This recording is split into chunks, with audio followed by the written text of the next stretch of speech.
right, so welcome to the Maine Recovery Council meeting, the first meeting of our brand new year. Let's welcome everybody, all the council members who are here, as well as any members of the public that are with us today. I do know that Melissa will be late today, as well as Tess. And I think Amber and Tess, I think. Oh, Melissa will also be late. So those are the three members that will join us later on. But for right now, we're going to start our meeting with introductions. So we'll start with Paul. Paul Vinsel, physician, addiction medicine, emergency medicine, nominated by the Attorney General's office. I'm Todd Brackett. I'm the sheriff in Lincoln County. Good afternoon. My name is Joe Stewart, acting state budget officer. Betsy Fitzgerald, representing the litigating subdivisions. Pat Kimball, chair of the Recovery Council. Chastity Toole, executive director of the Maine Recovery Council. Elizabeth Fortier, coordinator for the Maine Recovery Council. Grayson Havens, I'm with the Maine Attorney General's office. Brendan O'Neill with the Maine Attorney General's office. Maggie McLaughlin, representing litigating subdivisions. And I'm Deb Pullen. I'm the Director of Clinical Services with the Office of Behavioral Health, appointed by the governor. Thank you. Reagan.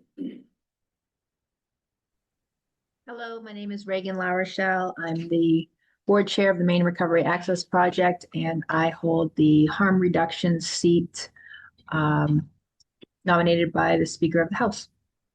Thank you. Joe. Good afternoon. My name is Joe Everett, the president and CEO of the Opportunity Alliance here in South Portland. And I chair the Program and Grants Committee and I'm a member of the council. Thank you. Jamar. Good afternoon, Jamar Williams, representing the prison reentry portion, appointed by the president of the Senate. Thank you. Thank you. Liz. Hi there, my name's Liz Blackwell Moore, she, her pronouns. I'm the director of Cumberland County Public Health. Thank you. I think that's everyone online. Would you introduce yourself, Representative Stover? I was like looking for my microphone. No. Good afternoon, Holly Stover. I'm House Representative for House District 48. I represent 6 beautiful coastal towns in Lincoln County. Thank you. Thank you, Sheriff. So the agenda today will we will start with public comment. Then we will go into the minutes. We'll have a report from the chair, including nominations of officers. We're going to talk a little about committee assignments. We said here that we were going to do a FOA training, but we're going to postpone that until February. We're going to talk a little bit about strategic planning. We're going to talk about the opiate settlement conference in June in Denver. A conversation that we've had recently with Attorney General Fry, committee reports, and then staff reports. It was up to date on our grants and where they are with the staff. Is there anything add to that agenda, or are we set to move forward? All right, so we're going to move forward with public comment. We did not receive any requests to do public comment, and I don't know if I am going to open this up to anyone who is currently listening and would like to make a public comment.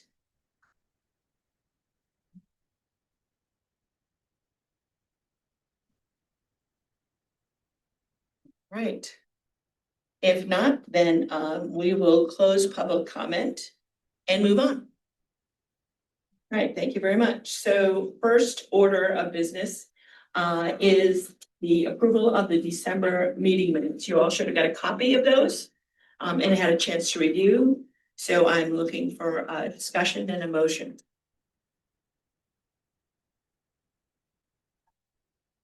I would move the minutes as written. Thank you. Do I hear a second? And it's been seconded. Any discussion on the minutes? All right, if not, Grayson, could you please call a roll? Thank you. Betsy Fitzgerald. Yes. Daryl Stewart. Yes. Deb Pullen. Yes. Holly Stover. Abstain, I wasn't present. Jamar Williams. Yes. Joe Everett. Yes. Liz Blackwell Moore. Yes. Maggie McLaughlin, Yes. Pat Kimball, I'm abstaining, I wasn't here. Paul Bitzel, I'm staying, I was here for 10 minutes. Reagan LaRochelle, I will also abstain. Todd Brackett. Yes. All right, motion carries even with all the abstaining. Thank you very much. All right, so this is, according to our bylaws, our annual meeting, in which we nominate, officers to serve for 1 year with the council. We asked for people's names to be placed in nomination, and within 30 days of the vote, you all received the names. We have been requested by Daryl Stewart to take his name off of the nominations. He has decided that he does not want his name placed there.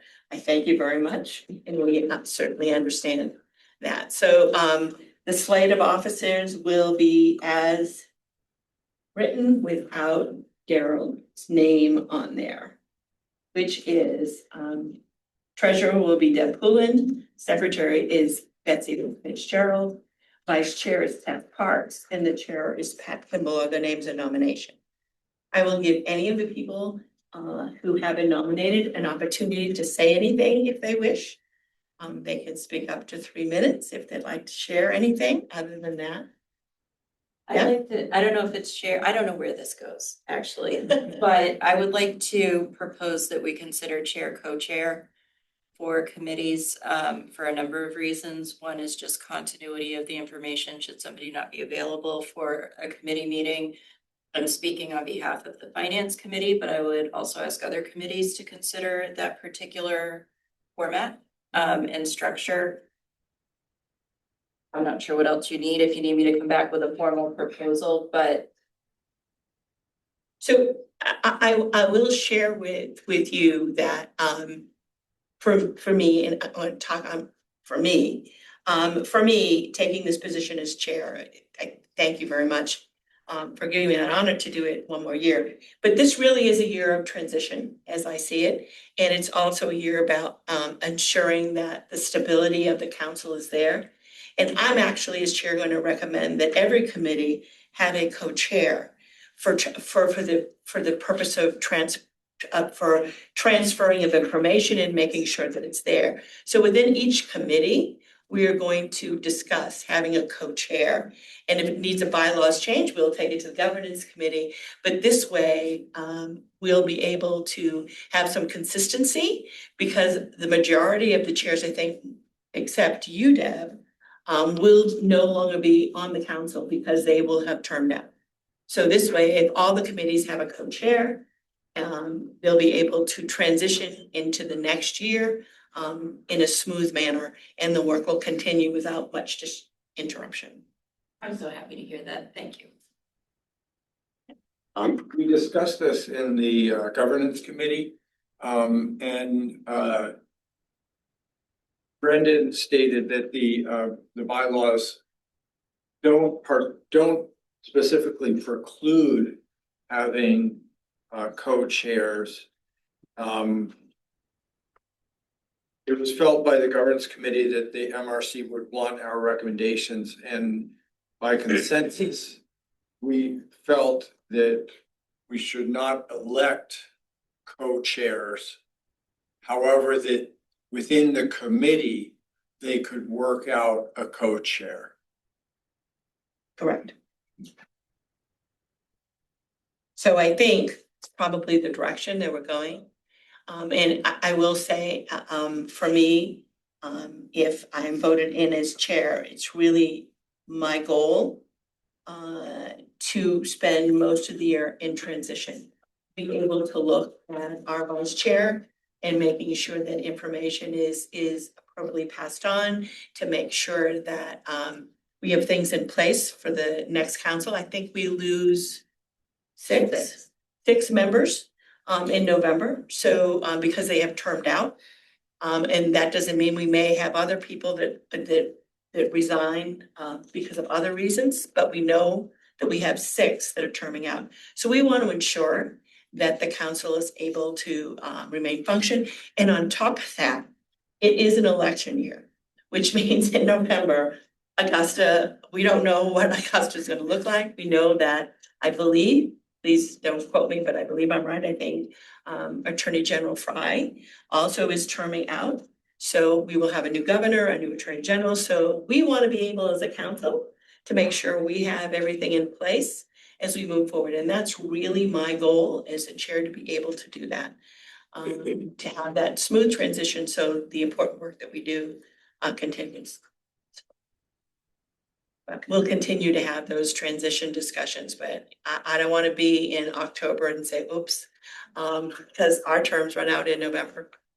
So we want to be prepared and be able to move this important work forward. So if there's no other comments from the nominees, where there is no, there's only one person running for each office, and we vote as a group rather than vote individually. So do I hear a motion? I'll make a motion that the MRC approve as the chair, Pat Kimball, as vice chair, Tess Parks, as secretary, Betsy Fitzgerald, and as treasurer, Deb Poulin. I'll second that. It's moved and seconded. Any other further discussion? If not, Grayson, will you call a roll, please? Yes, and just to confirm, Holly, you were the second on that? I am second. Yep. Thank you, Grace. Betsy Fitzgerald? Yes. Daryl Stewart? Yes. Deb Poulin? Yes. Holly Stover? Yes. Jamar Williams? Yes. Joe Everett? Yes. Liz Blackwell Moore? Yes. Maggie McLaughlin? Yeah. Pat Kimball? Yes. Paul Bensel? Yeah. Reagan La Rochelle? Yes. Todd Barker? Yes. Thank you. Thank you very much. That motion carries, and I thank you for, moving this forward. I certainly appreciate, me personally, that you have faith that I can do this one more year. We'll see. Election year, I don't know. Okay, so the next item on the agenda is committee assignments. One of the roles as a chair is that I place a nomination, 3 people to be at-large members for the executive committee. And I have asked Paul Bensel, Joe Everett, and Reagan to serve another year as at-large for that executive committee. I need a vote, a motion and a vote on accepting the 3 of them to be at-large members of the executive. So moved. It's been moved. Do I hear a second? Second? It's moved and seconded. Gracie, can you call a roll, please? Thank you. Daryl? Yes. Daryl Stewart? Yes. Deb Poulin? Yes. Holly Stover? Yes. Jamar Williams? Yes. Everett?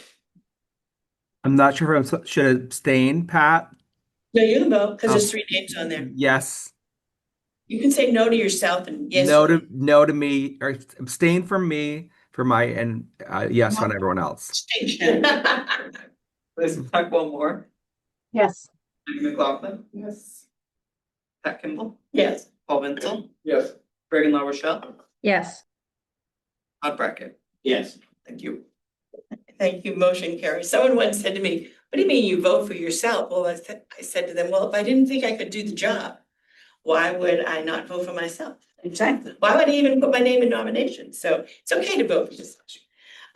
The other piece is you all received from me committee assignments. And for the most part, they were the same as last year. Nobody asked to switch committees. So I am going to appoint the committees as they were last year. If that's any different, I need to know now. Other than that, we'll take a vote and leave committees as they stand. All right. Do I hear a motion that we accept members from committee assignments? So go ahead, whoever.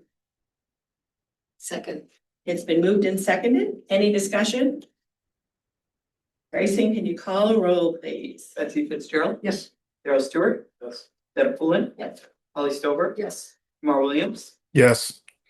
Joe Everett? Yes. Liz Blackwell Moore? Yes. Maggie McLaughlin? Yes. Pat Kimball? Yes. Paul Bensel?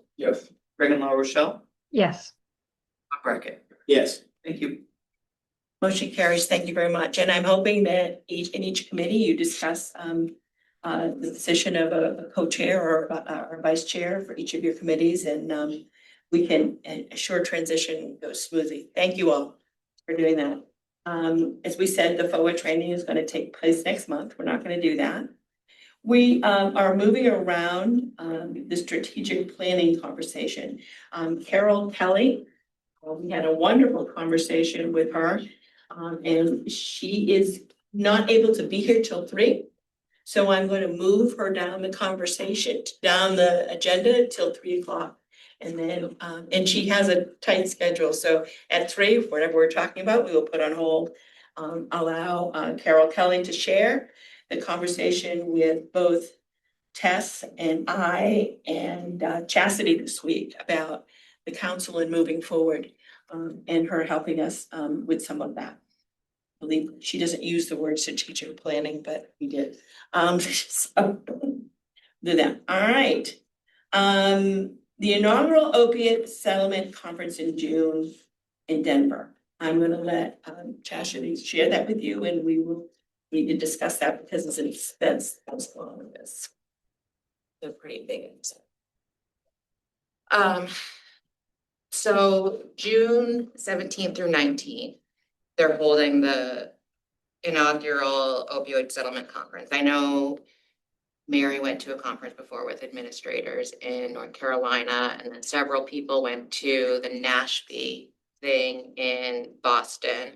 This is different. This is like your more traditional conferences where it has advocates, providers, administrators, 3 days. The people setting it up reached out to us to invite us because they're also holding an administrators only portion before the conference kicks off. And as far as decisions, early bird registration closes on the 17th of this month.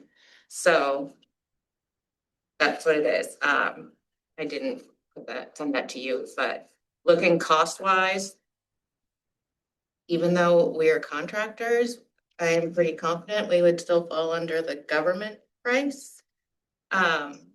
Early bird, $625 per person. After the 17th, it's $725 per person. It's being held at the Hyatt Regency in Denver. Of course, staying on site is always ideal. There's a current room block.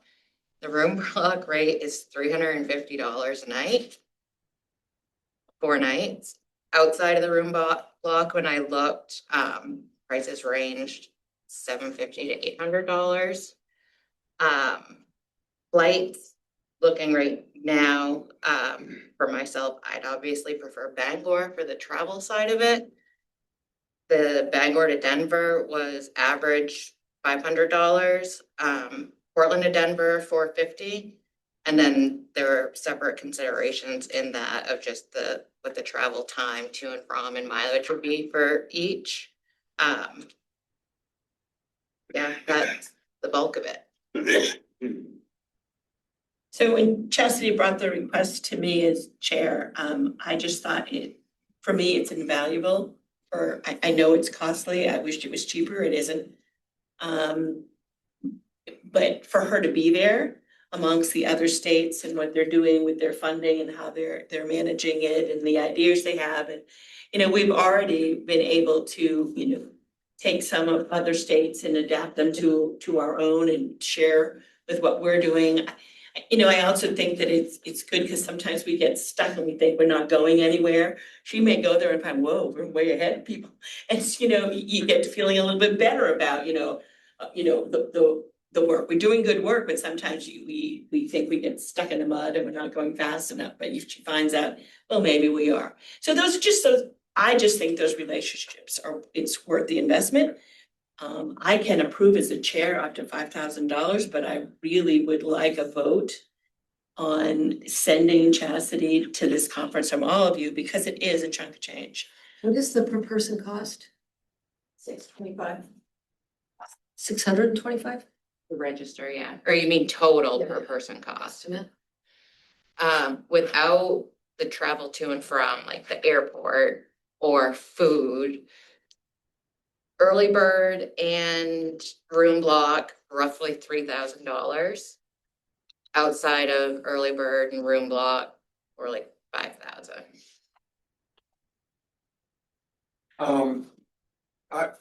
I agree, Pat. I think it's really important that we are represented there. And I would even go as far as we send Chastity and we send one other person. I agree. That's why I was And asking. I think it's well worth the money. We discussed that too. I think there should be two. Yeah. I agree, Paul. This is Joe, and I think it's Holly that said that. I agree. Who puts the conference on, out of curiosity? Who's sponsoring the conference? Next one. Probably the consulting groups that's working on this.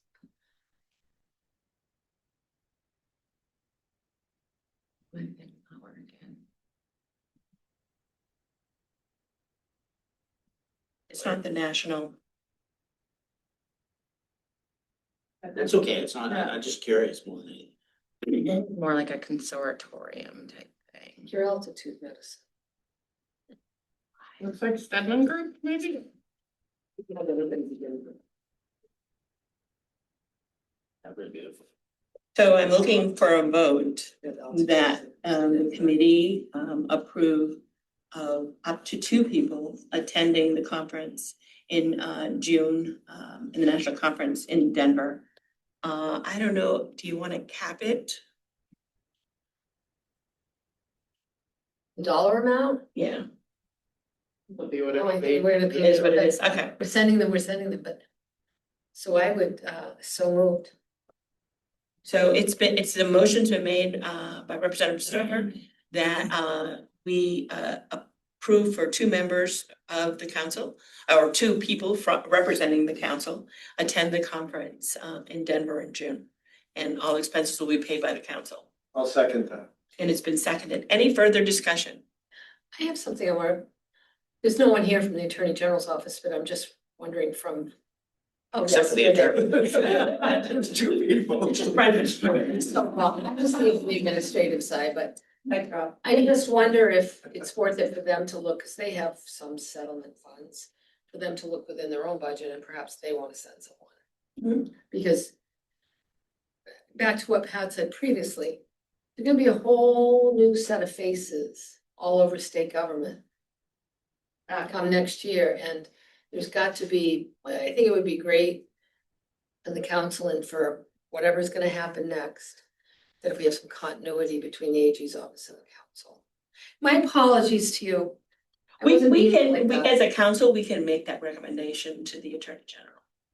That they may want to consider sending someone from their office. We'll send the 2 and they may want to help. I think that's a great idea. Yeah. I mean, I'm not suggesting we pay for it, but they have funds there. Correct, they can pick their own. And that should continuity of going forward. Yeah. Right? Pat, is this conference specifically for about opioid settlement funds? Yes. Oh, God, that sounds great.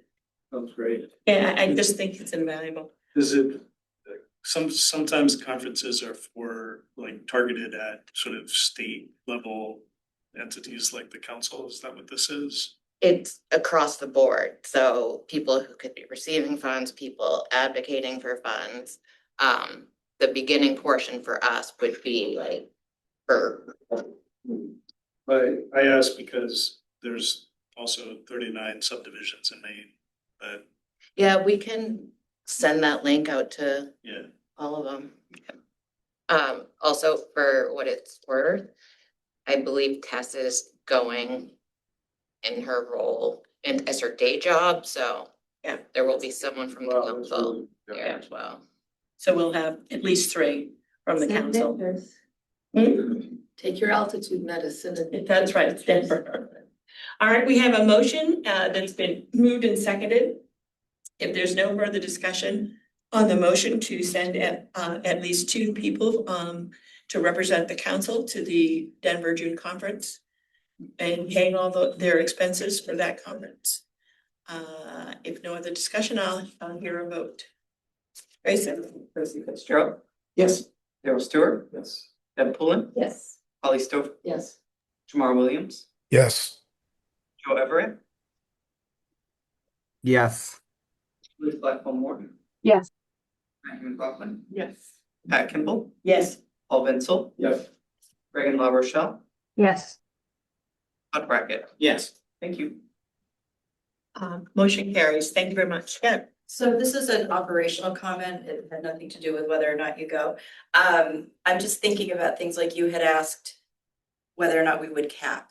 And I don't think that we would do that, but, and, I don't know if it's butter in. Would we think about things like a per diem meal rate? I know that that's something that the state does and they go by the federal guidelines, yes? I just wanted to say, I'm assuming this would be done the same way as when I would do travel stuff for Mary, like I would work with our OAG finance people. Oh, to do this. Yeah, and they make us go by all the state. Okay, so it's already, that is part of the operations. And, Marvelous. and technically, I can only approve up to 5,000. So in between now and June when they go, if that expenses starts to get more, I will bring that back for full council review. I just didn't know if we had parameters. That makes me very, I'm good. I like rules. They have to bring a bag lunch. Okay. Thank you all. I can't wait to hear how it all goes. I just think it's an exciting piece to attend national conferences and meet people from all over the country and learn, share and learn. It's a great thing. I wanted to have just a brief conversation with all of you. Oh, sorry. Just be like in a nice to have, whoever goes, if you like keep in mind the share out, and to the extent that it's possible, do like an after conference webinar, even if it's just 30 minutes to highlight some of the best things that we learned for the rest of the litigating subdivisions. So we point us in the direction of things that we could pull from. I think that'd be nice. I think what we'll do is, if the conference is in June, is it late June or early June, late June? We might in the July meeting carve out some time for them to share about what they learned while they're there with all of us. And bring stuff back. Swag. Not swag. Like if you learn something really cool, somebody else is doing stuff. Lift it and bring it back. My meeting is same day as summit. Or not the Oh, same day. July meeting is the same day as Same summit. timeline. I don't know. We'll have to look at that July meeting. Well, maybe the August meeting, they'll go through that. Just following up on Maggie's suggestion, just the point that it's a good reminder that part of the council's role is collaboration with all subdivisions and the AG's office and the legislature and everybody else. And the council's website is a place people go to learn information, like, for example, the prevention committee and their recommendations. And so when we come back from a conference and we have good materials for people, resources, the council's website or other means of disseminating it to the subdivisions could be. Yeah, we may want to make sure that we do that. So that's public. We also may want to talk to Lindsay at Moss Center. They may be interested in where they're doing the data and all the research in regard. They may want to send somebody from them too. I know that from working in Penobscot County with their open committee, Moss Center was just invaluable at the direction. They helped us design, help us with the grant, helped us, how to get it online and scoring rubrics, and they were just great. And it was at no cost to the county, so they may want to send somebody too. So I think it'd be great. Right. Nothing else. I just want to share with you. Attorney General Fry called me the other day just to have a chat to see where the council was with some things, and also share some of the work that he's doing with his funds. And part of that conversation, we really realized that we should really have a regular mechanism on which, he's able to share, some of the project that he's funding and where that is, as well as where we share with him where we are. We had a long talk about we talked about the funding piece and looking at ways to streamline that process. And he's more than willing, he said, to sit, let's look at this, let's figure that out. We had a nice conversation about, we were looking at an emergency funding policy and how that worked, and he knows that we can't get our money quickly out, but he seems to have that ability. So he's saying there needs to be a way to talk. So when we find out what we know of agencies that have immediate needs, we really need to keep that communication open to his office to see if there's any way that their funds can step in and help. But we really sort of agreed that we really need to keep on top of things. Again, he also knows that, you know, in January, it will be the end of his term, and he wants to be able to make sure that, you know, the funds that he has is out there and we're coordinating more effort. So I talked to him Wednesday or Wednesday, I think, Today's Tuesday or Wednesday. And Chastity will be setting up a regular meeting with the Attorney General's office. So, but with Attorney General Fry on some sort of regular basis so that we have that communication open. And I just wanted you to be aware that that conversation had taken place, and he initiated it. It was a very good conversation, very positive about, you know, we really want money from the council and from his office to have impact into our community. We also don't want to duplicate what we're doing. And he wants to be able to, in any way, help us if we can find a way to streamline that. So it was a good conversation. More to come. Just on that, you know, that is part of what the AG's intent was behind the Moss Center funding, so that their public dashboard would show the opioid settlement funding expenditures by, you know, all of the decision makers in the state, so that that could be one of the tools by which that kind of, you know, collaboration and transparency happens. Yeah. And, you know, I'm really looking forward to that first report that the Moss Center puts out in regards to where all of this money in different counties and different municipalities, as well as the Attorney General's office, as well as the council, that all looks out and sees the impact of where these funds are going. Because we often think it's not going out fast enough, but I'm hoping we are all pleasantly surprised that it's going to where it needs to in the right places. Let's just hope. I will think positive. Not a good week of thinking positive, so I'm going to think positive on that.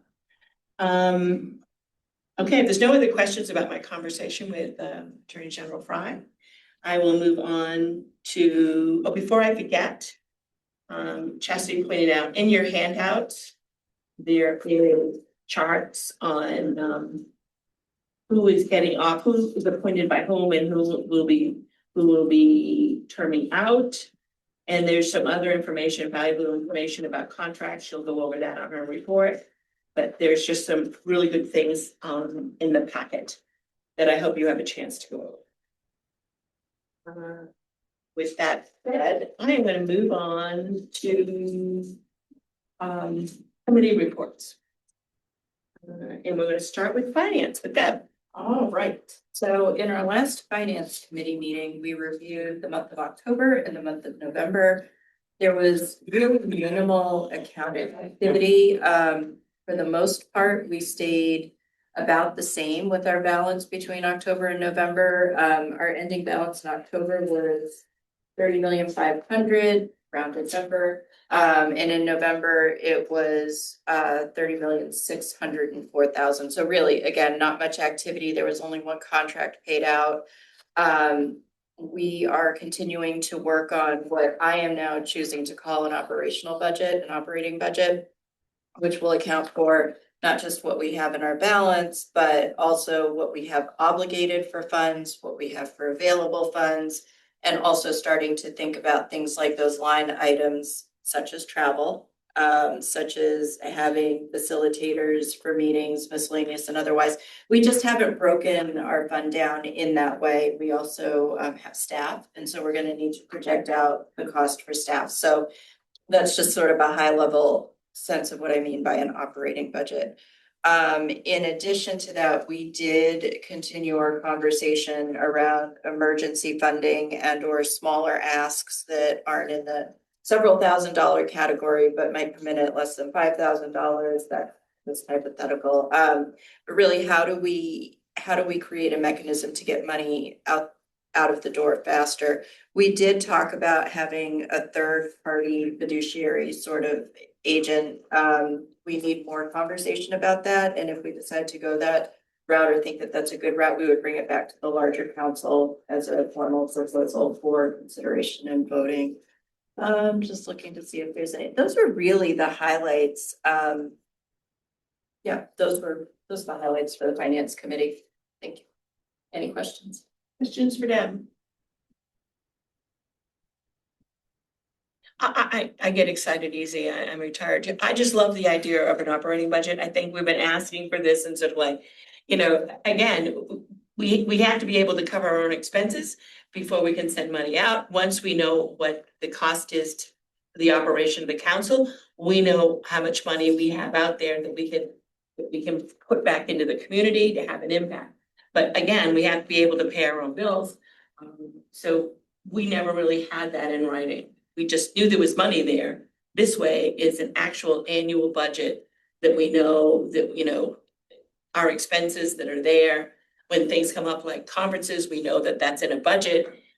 And again, I think in general, that will free up money because we have in our head, we estimate in our head what we need. But I think once we put it on paper, I think we're going to find that we have a lot more money to give out to the community. And so that's my hope. So I'm really excited to see an operating budget. I'm easily amused, what can I tell you? I think it's a good thing. Any other questions about finance? You looked at your question. No. All I was thinking was, thank goodness you don't talk any faster. That's Oh, I'm what so sorry. I do talk. I got it. You can slow me down. Just say, Deb, slow down. Ooh, okay. Will you also talk a little bit about where I emailed you about the over under and that policy stuff?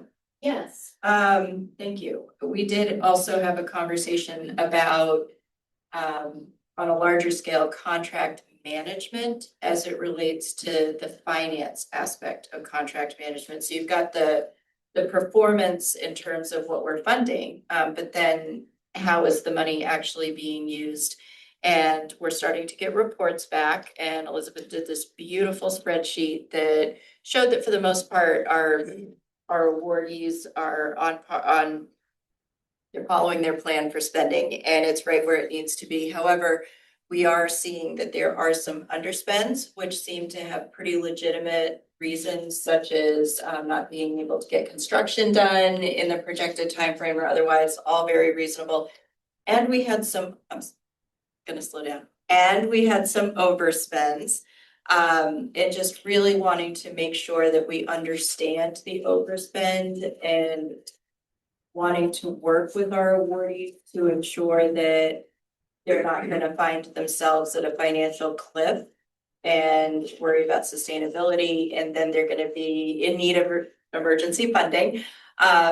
Or if they plan to cover their overspends in a different way, or if the overspend is just gonna even out over time. Those are all the sorts of questions that generally a contract manager would be asking, and offering that technical assistance.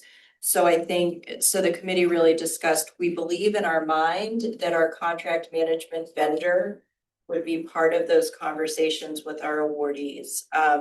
But overall, our awardees are doing quite well, other than a couple with some significant variance. Because we're really in the first year of the awardees reporting in and filling out the requirements of their grant, and we're discovering. So these are questions that, although I think it's clear in the contract, we're not paying any overage. We don't really have a policy in regards to if there's a carryover. And so those are things that we have to talk about. Are we, what are we gonna do when after 2 years, an agency has money left over? And what's the procedure in regards to that? And go ahead, I have a question. I have a question on some of the disbursement. Is this a good time? When staff does a report, We're gonna let you on All that, right, yeah. we'll drill into that later.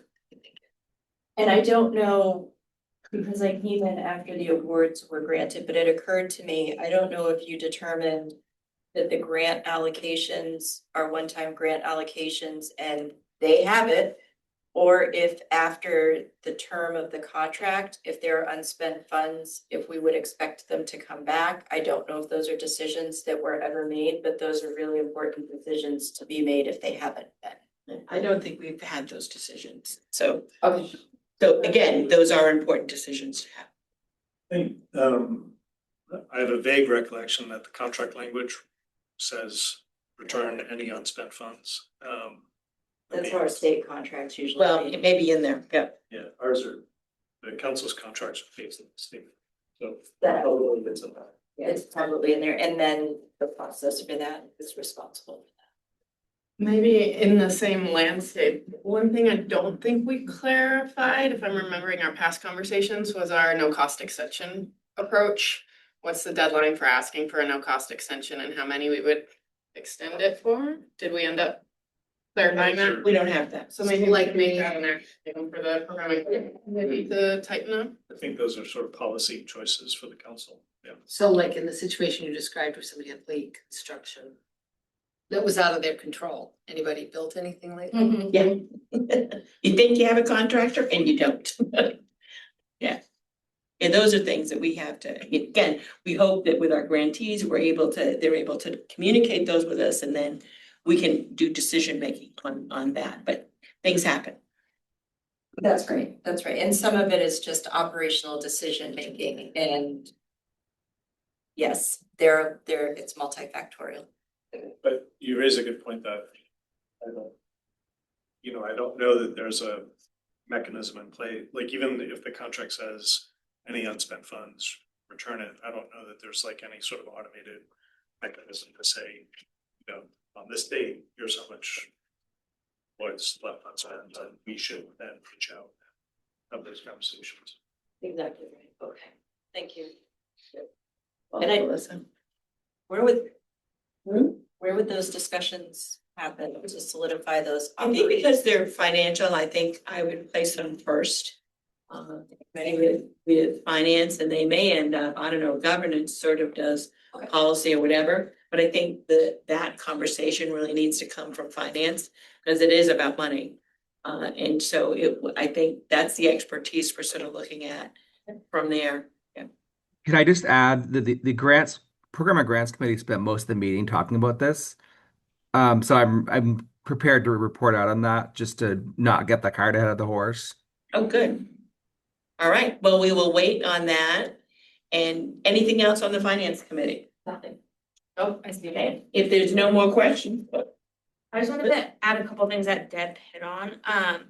We talked a little bit about, while the reporting that we reviewed was helpful, just that it's not perfect, just a couple things that Deb mentioned. This first period, just as people are getting programs off the ground, pulling together those expected expenses could be really difficult. And again, some of the reasons why the actual expenses were off, staffing delays, capital expenses if people had difficulties with constructions and things like that. So the justification people had aligned. And then some of the things that looked like significant overspends, there was just a little bit of misunderstanding what we were asking for in the reporting, and people reported on the entire project. So things that weren't MRC funding in their report. So it looked like they spent a significant amount of money. And so that has been adjusted. And so that kind of led into a conversation, especially in this period before we have a grant management vendor on, is how we want to talk about these, especially if these meetings are all public. And when we're not significantly concerned about a grantee, do we want to be naming them in public and raising all of these concerns when we don't really see that that's appropriate? And so just what that looks like, and hopefully once we have a grant management, that they can help us manage those types of things when we have questions and concerns. So again, that doesn't have to be a public conversation, because again, we want to make sure that you're all informed, but we don't want it to become something bigger than it has to be, because these are, again, obviously public conversations. So just trying to walk that very fine line about making sure everybody knows what they need, but not creating bigger issues for everybody. particularly if we're misinterpreting what we're seeing. We certainly don't want that in the public, that somebody's overspending, but they're not really overspending. They were misinterpreting what we were asking for. So it was there. So if there's no other finance questions, I'm gonna, oh, go ahead. What's a no-cost extension? That they would extend your contract at no cost to them or to us, and that we would just have an extended contract with them. Say for, I'm gonna throw a number in my head. So say for instance, you had $5,000 that you intended to spend, but couldn't get it spent. We would extend your contract out at no cost to anybody for that $5,000. If there's no other questions, I'm gonna turn it over to Joe and programs and grants. Thanks, Pat.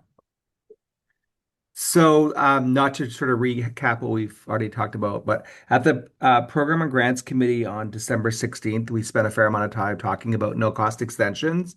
And for many of the members of our committee, this is not new to us. A lot of us get grants from different sources. And to what Holly said, getting projects stood up sometimes don't happen as your proposal outlines, and you might be a bit behind. So, Chastity and I are going to meet, and Chastity, I'll send you a note since the holidays are behind us to just sort of like chart this out. And I think we talked about, we got some ideas of what other foundations do to do this, but I think we're at a place of just putting together a draft policy. And Deb, I would include you in that conversation too, if you would like, so that the three of us committee meet before the next Program and Grants Committee to sort of flesh out what a process would look like. Chastity also just, and Elizabeth kind of touched on this in her update a few minutes ago, that we have projects that are behind in their spending. So there is sort of, again, through all the reasons that are not outside of things that we know to be the truth, or to happen. So I think there's a sense of urgency to get sort of this process in place. So that's no cost extension. So more to come on that. We'll be talking about it more at the next Program and Grants Committee. We then talked quite a lot about the emergency off-cycle funding framework and what that would look like. And there is sort of, I think the committee and council members want to have sort of emergency off-cycle fundings available to folks. That led to a conversation about council capacity, staff capacity, our timelines, our ability to do that, the scope, the volume of requests, you know, realistic turnaround times. But I think there's the will. We also, both the no cost extension and the emergency off cycle funding framework, we'll have to bring it back. We'll be bringing it back to the council. So we'll work on that. Tess had put together a great first draft of this, which the council reviewed. So we're going to bring that back. And when we meet, Chastity and I, and Deb, if you're interested, we'll talk a little bit about this as well. That led to a conversation about capacity and grants management. And Chastity, do you want to just say a couple words about where we're at with PCG? Because you gave a great update about that. That was a month or so ago. So if you want to update the group on where we're at with the orientation and beginning of with PCG. We don't have a contract with them yet. We've met with them and they sent back just the other day some questions so we can help develop that contract. And some of the questions I'll be reaching out most likely to Deb for thoughts around it, of things that we need help with, what type of support, like what do we really need and envision from them. But it's really promising, like just the one meeting from them, it really did seem promising. And on them, the dashboard, since that was like the point of concern for a lot of people, not a concern. They'll be able to build something in Microsoft, and really it's just it'll be built to be personalized for us, but like they'll be able to use that template going forward. Like they own the template, but we'll own the actual one that we're using. So that part's not a worry. Great, thank you. And then with the other part of that conversation was our work with HRA. So Chastity or Liz, do you guys want to give a little bit of an update on that? Yes. First, HRIA, Health Resources in Action, have asked to be on the agenda for the next program and grants meeting to talk about that.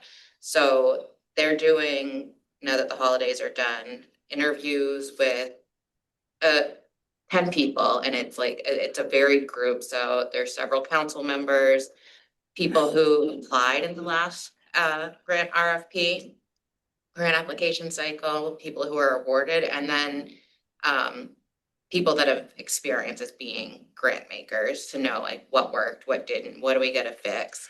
And they are hoping to have all of those interviews done this month. And our goal, hopefully, is we'll be able to reach it, is to release an RFP for the community coalition's work in March. That's where we are there.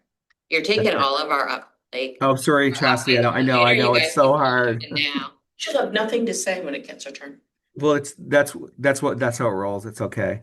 I think the sort of the cross-cutting theme of the three items that I just spoke about is sort of the capacity of the council. And we're into 2026. People are looking at us for where's the money, where are we going to get it out, when are we going to get it out, when are we going to, have other funding opportunities. So these resources are really important, HRI and PCG. And then the last thing we talked about is our model for priority setting.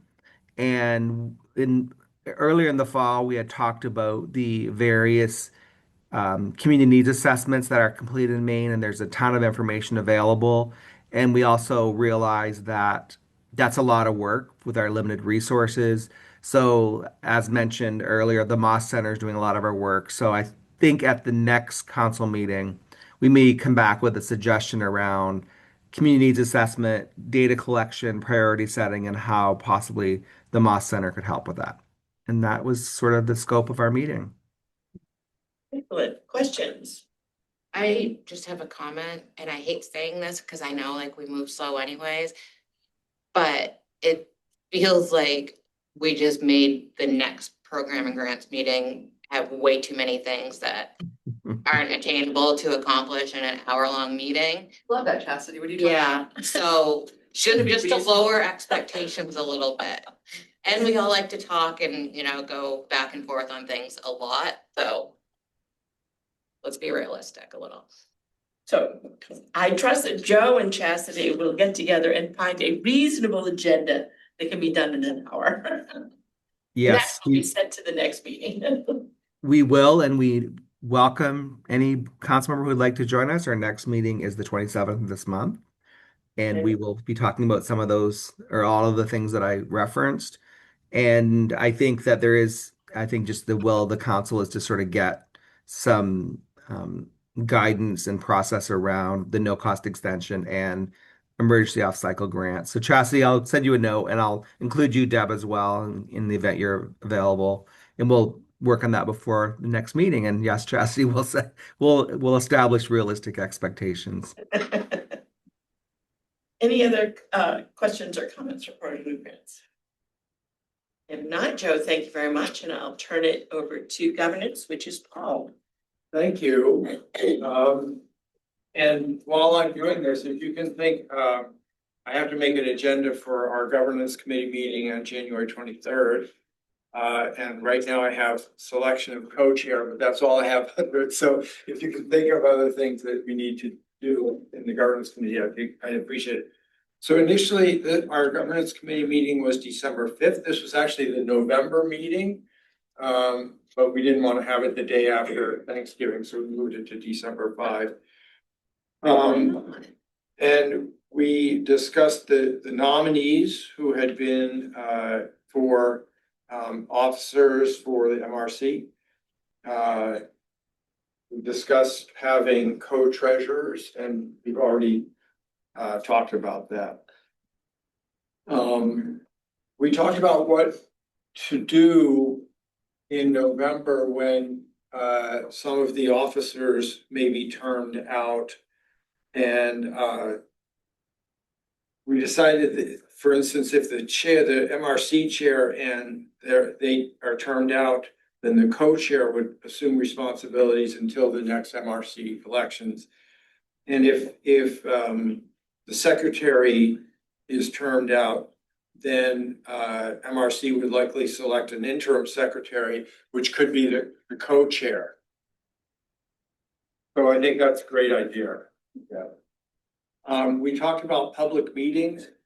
We didn't really come to any kind of agreement on what to do for public meeting. We had one in November of this year, and it was useful, but not as well attended as previous. And there could be numerous reasons for this. One is that we have public comment on all of our meetings. Another is that the Recovery Council now has matured, and a lot of questions people have been answered over the last 3 years. So we're not sure what public meeting is going to look like in 2026.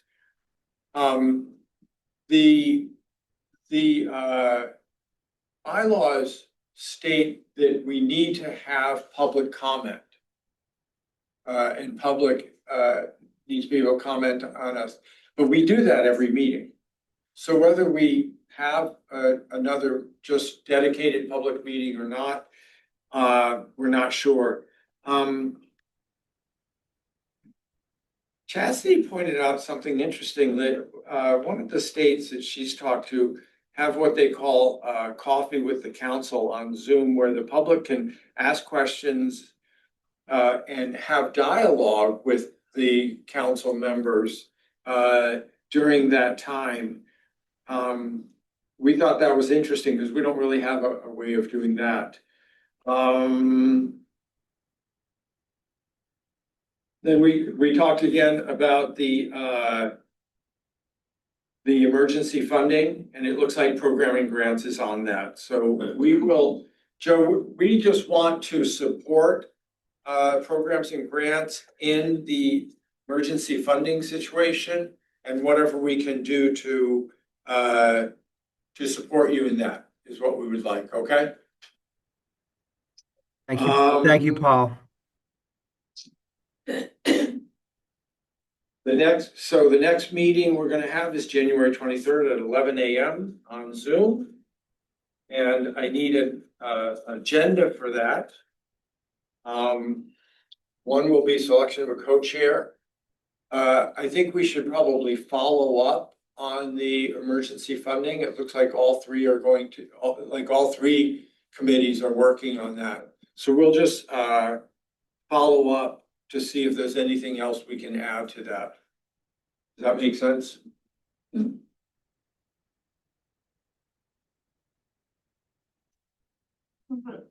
Right now, is there anything else people think we should discuss in that January meeting? I don't think so. I'll see if something else comes up during the rest of our MRC meeting today. All right. Thank you. There's no other questions for Paul and his committee. We're going to move on to Liz and Melissa with the subcommittee for schools funding. I don't know which one of you want to take the lead, Liz or Melissa. Well, I can just say, I don't think we have anything to report because I think our meeting happened before the last time we all spoke. So we shared with you then. We, that whole, the meeting that we had, we have a meeting scheduled for January 16th, in which we're going to meet again and continue to work through and prioritize some of the gaps that were named and start to fill in some of the strategies that the folks think would help to address some of those gaps. We have folks who will be, we're all kind of looking at the RFP that the national settlement put out for schools to see if there's some things we can borrow from that. And we will report again to you about after that next meeting. I don't think there's really, if people have questions, we're happy to share with you more, but I don't think there's much new to report. It's just fun because we're both council members that just to have a planning meeting for the next meeting, it's a public meeting, so it's interesting when people are in the waiting room to listen to this and I plan the next meeting, which is the update that we had. So yeah, this will be the next meeting will be the second meeting of 3 that we've scoped out, recognizing that it will go as quickly as it goes, but really good conversation so far and engagement from folks. And the next meeting will really be an opportunity to get kind of in the weeds about what are those gaps, priorities, and strategies, and then thinking about recommendations to make to the council in terms of allocating the resources and the development of the RFP. Thank you. Any questions? No, this is maybe off subject from school funding, but Liz, where are we at with the grants for prevention? The prevention pillar? Well, I think perhaps that's a question. The Maine CDC grant has been given out, so I'm not exactly sure where they are in their process.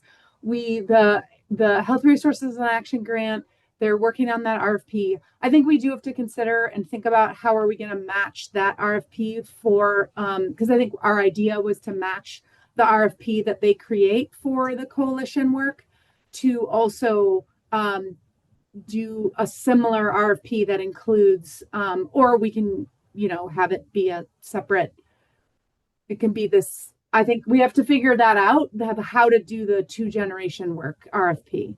So I think we were hoping to have HRA scope out and create the RFP for coalitions. And then we were going to do the sort of mirror that for the other one. So our hope is to have that out this spring, right? And so that we can have funding going out the door come the next fiscal year, which is in July. Thank you. Sorry, Chastity, I stole something else from you. No, I mean, You'll not have no really. update. You'll That have was no already part of what I said with HRIA and stuff anyway, so. All right, if there's no other questions about school funding, I sat in on part of it. You have an interesting group, the members that are part of it. It's interesting to bring people on, especially school systems who often get things thrust upon them when they don't have the staff and capacity to be able to do their work. So it was an interesting meeting. Thank you both for co-chairing. All right, so I'm going to turn this over to the staff, to Chastity and Elizabeth, but I just want to remind people that if Carol comes in, we will suspend the report for a little bit and let Carol share about our meeting today. Meantime, which one of you have a preference? Who goes first? Not really. My high level point, I feel like we hit on. Besides like the contract stuff that's in there, I know Holly had some questions. There are a few of our grantees that have reached out to us and given us updates recently that I think are all important for you to hear.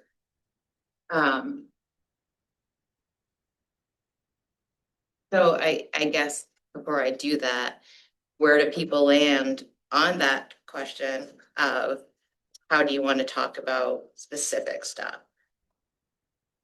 Like, how do you want to publicly talk about specific grant Yeah. and the progress of their? Yeah, I mean, it's mostly updates, but like one of our programs, when our contract's up, they don't know that they can stay open. Like they have no other funding. We are it, and that's gonna be up in just 5 months, 4 or 5 months. Like we're not far out. They've been applying and trying for other things. And like that's one of the things to talk about. And then another one is just to share that we received something from a program who proactively reached out to say like, I know there's a lot of confusion and stuff around who we are right now. We just want to let you know we are not the same organization that people are hearing about, and if there's anything that we can do to provide for you guys, we can. So that's like the limited context.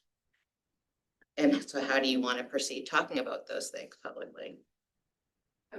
I just wonder, if folks who shared information had an expectation that they were sharing it with just you, or that it might become part of a public meeting conversation.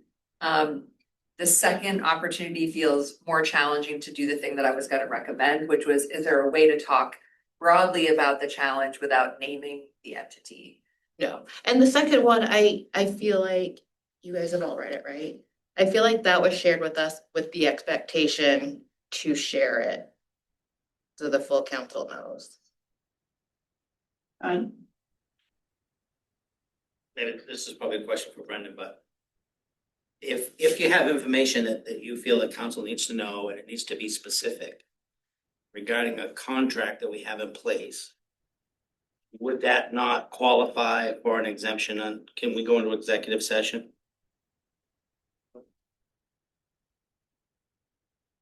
Cool beans. I wonder why we have an executive session statute. Doesn't apply to us. Does apply in circumstances related to employment.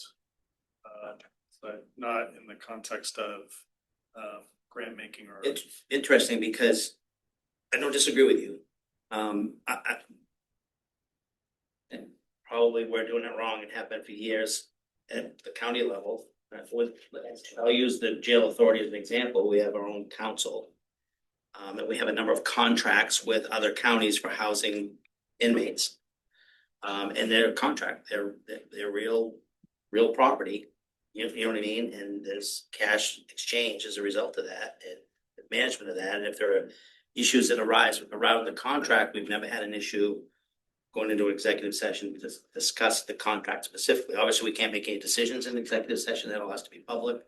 So I'm a little bit confused, but I don't trust that. I trust that you know that you're right. I just thought, because if we're gonna have situations here where the council has to make decisions around something that's happened with one of these contracts, or perhaps we need to, if we haven't already, authorize Chastity or some group of the council to make those decisions for us.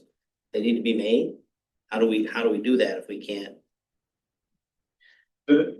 So two things I'll say are, the statute, the part of FOA that talks about what's permissible under executive session lists the specific things that can be talked about in executive session. Anyone can take a look at that, but I'm also, as a result of this, I'll include that, a specific section about the executive session in my presentation about February. The other thing I will say is just, I don't want to weigh in on what, how the county is doing things or anybody else is doing things. When I think about this issue, I contrast how the council is doing things with how other state agencies do things. Lots of state agencies give out contracts. They get feedback like this, from their grantees. Deb talked about a contract manager whose job it would be to handy about these issues, talk with their supervisor. In those circumstances, FOA does not prohibit or control the discussion in state agencies of the staff that are doing that.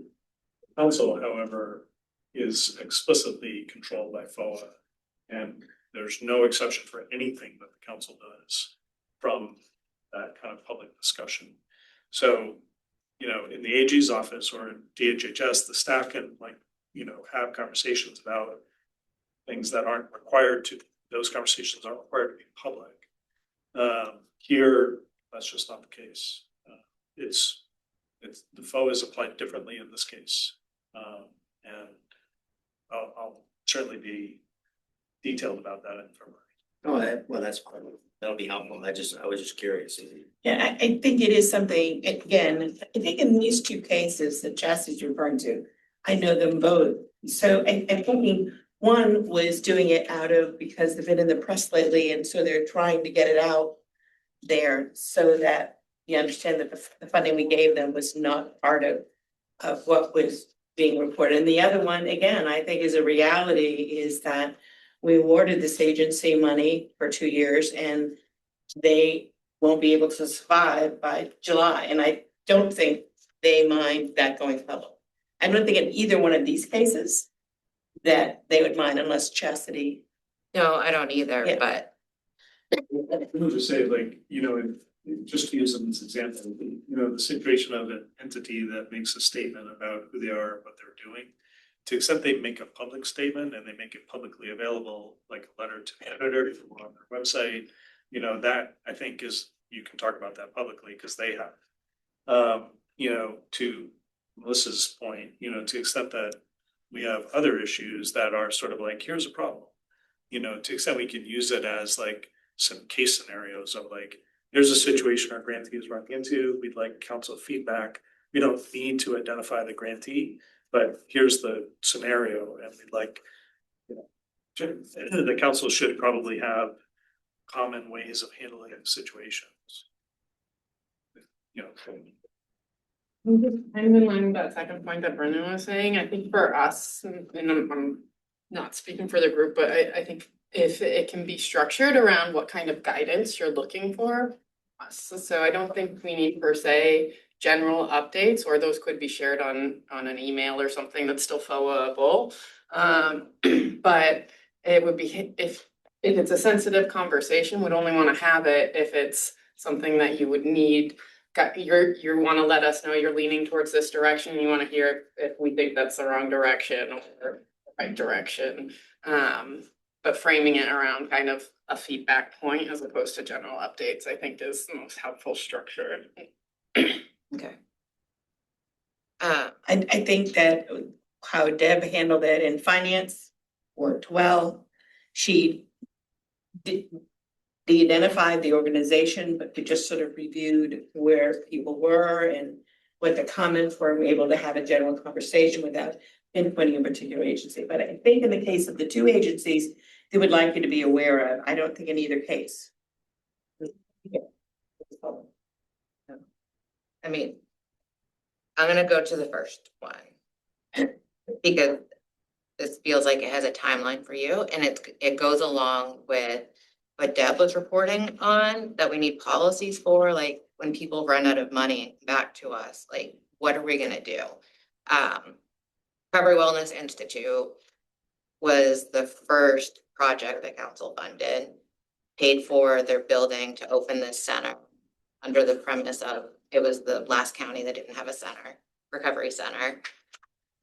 They reached out recently to let us know that their executive director has to leave for different reasons. So they're going to be transitioning to a new person, and it's only temporary through July.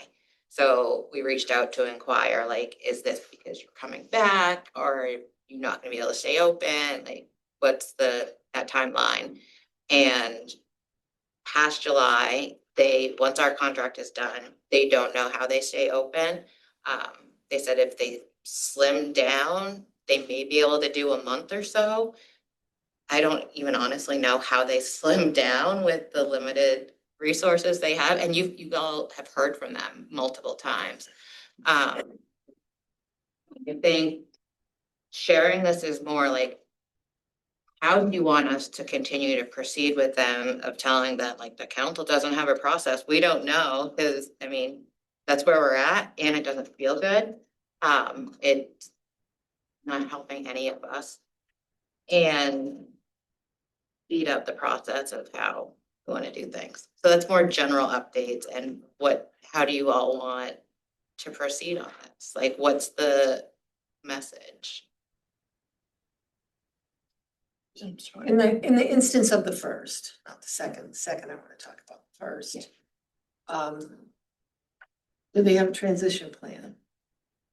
You know, who are they serving and how are they doing some warm handoff? So they gotta do something to ensure there's continuity of care, of some type of care, or coordination of care for those individuals.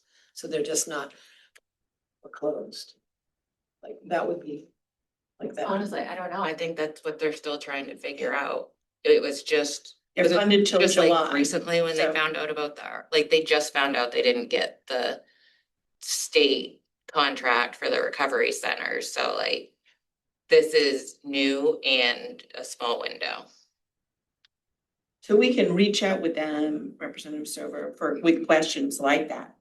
Do you have a contingency plan? You know, what exactly does that look like? How many people, how many will you currently serve? Yeah, do they serve? We can ask them those questions. We can also ask them, we've never asked them the question. I mean, we gave them a huge chunk of money, 500,000, but that part of that was for the building. Be able to purchase the building and whatever. They don't need the 500,000 this time. What, we haven't even asked the question, what would you need to stay open another year? We haven't even asked that. So we could ask for a budget if we wanted to. We just learned about it. Again, we've got 6 months out. Are we allowed to ask which one is it? Sangerville. How much is the grant value that we gave them? Yeah, I'm It looking looks at like it 40 here. payments. The total contract was $501,088. But the payment, most of that was probably for the building. We helped them. Because the first payment amount on January 1, 2026 is $40,466. And the second payment on April 1, 2026 is $40,466. That's just the payments for this year. They have quarterly payments, and so this is like kind of on our end to keep track of what people are owed upcoming. And so this is just to list their last 2 remaining payments, what those were. Okay, so they've had 2 other Uh, quarterly payment or so many other. Yeah, and so these are their last 2 remaining. I see, thank you. And we certainly can ask more in-depth questions of them. Chastity County, again, we just learned. Chair Brackett. So my mind is just a buzz with questions, but I don't know, we're. This, I guess it highlights a good example of why we need an emergency funding policy. But I'm curious about, I don't know how much we can talk about it now, but I'd like to know more maybe in the future if it's possible. I know, where's Gordon on this? Gordon was quite an advocate for this project. It surprises me. There must be some reason why they didn't get other state funding. What is it we don't know about that? And I'd like to, if we're being asked to make any more decisions about what do we do going forward, is there anything we can do to help these folks financially? I would like to have some answers to some of those questions before. If that's possible, so. I think Deb probably has somewhat of an answer. I can answer in generalities, and Gordon, rightly so, let all of the recovery residences know that our Office of Behavioral Health, would be releasing RFPs to be able to continue for sustainable funding. There was never a guarantee that all would be funded, although admittedly we tried, but it has to go through competitive procurement, which I know you're familiar with. And then there was a very rigorous scoring process, and it was so rigorous that we had to reissue the RFP for 3 regions because for reasons, but so I know that there were some smaller recovery centers that were really hanging their hat on being awarded through the procurement process, and they weren't. And it wasn't specifically because they are who they are, it's just how the competitive procurement process works and how much was allocated to the recovery centers. So, I would suspect that, I don't want to speak for Gordon, but none of us are happy about this. And it's not specific to that recovery center, it's actually general to all of the recovery centers that ultimately weren't funded. Thankfully, most of them were, but most isn't all. And so that means some are in a really tight spot. So Chastity and I actually had a conversation just recently, just this past week, that we would like to explore to see exactly how many peer recovery centers are in this predicament, and be able to report back to the council in regards to how many we know, because they weren't successful with the RFP, will be closing. I can tell you how many, I'd have to go back and look, Yeah. not off the top of my head, but I can tell you how many applied versus how many were awarded. I can give you that round number. Yeah, so we're gonna, again, look at that and go back, but Todd, to answer your question, one of the big things we don't have that needs to be discussed, and we don't have the time today to have that, it's a long discussion, is that we awarded 2-year grants, we awarded some 1-year grants, is the intent that these people would get the money ongoing with some sort of process. We never really had those discussions, we just said, this is a 2-year grant, this is a 1-year grant, but have never discussed the next step for these companies. Is every 2 years you're gonna go out for absolutely competitive grants? Are you not? We've never had those discussions as a council. And so, this is probably the time to have those conversations, but as well as we can get a full report in regards to the Recovery Wellness Initiative, because in Piscataquis County, the council had a significant amount of money that they, hoping this would work, because we know it is an extremely underserved area. So we want to look at that, as well as we'll get the list of what peer recovery centers didn't get, approximately how much they asked for in the grants, to see what it is, to be able to see if we can keep some of these peer recovery centers up and running. Because again, a lot of them are in very rural areas, which we all know don't have a lot. This may be it, particularly, again, the Piscataquis County tugs at my heart, but that's a personal thing. It's not a council thing, because I know that community has embraced it. But financially, they're struggling, and we don't know. Maybe they made major efforts to try to fundraise, and maybe they didn't. We don't know. So these are questions that we'll let Chastity, sit with them, ask them the questions, ask them how much do you need, those kinds of questions, and give a full report to the council. I just want to say I support what you just outlined, Pat, and I appreciate the conversation about thinking about other impacted recovery centers. I also just want to be sensitive about any sort of implication of possibility of funding by asking people for more information. So I just would want to be really cautious about, people might make an assumption that if we're asking them for more information, then there's some kind of opportunity or certainty or guarantee of funding, and I don't think we've established that. So I just want to say that out loud. We'll be very clear, Cash will be very clear that we are asking questions. This is not a promise of funding. With what she said, I don't know that we need to reach out and ask those questions. They've informed us that they've tried fundraising, they've tried applying for other things, haven't gotten it, including their county settlement funds. And as far as an amount, that would be in the RFP that they didn't get, so we can pull all that without. Existing information. Yep. Yes. So we can give a full report on the status of peer recovery centers in Maine. And I also think you have to weigh the $500,000 that's been invested. Yeah. Correct. Over. So. There's been a $500,000 investment in this, and to watch that just go. Mm-hmm. And the scrutiny, the public scrutiny that could ensue afterwards about the council. Right.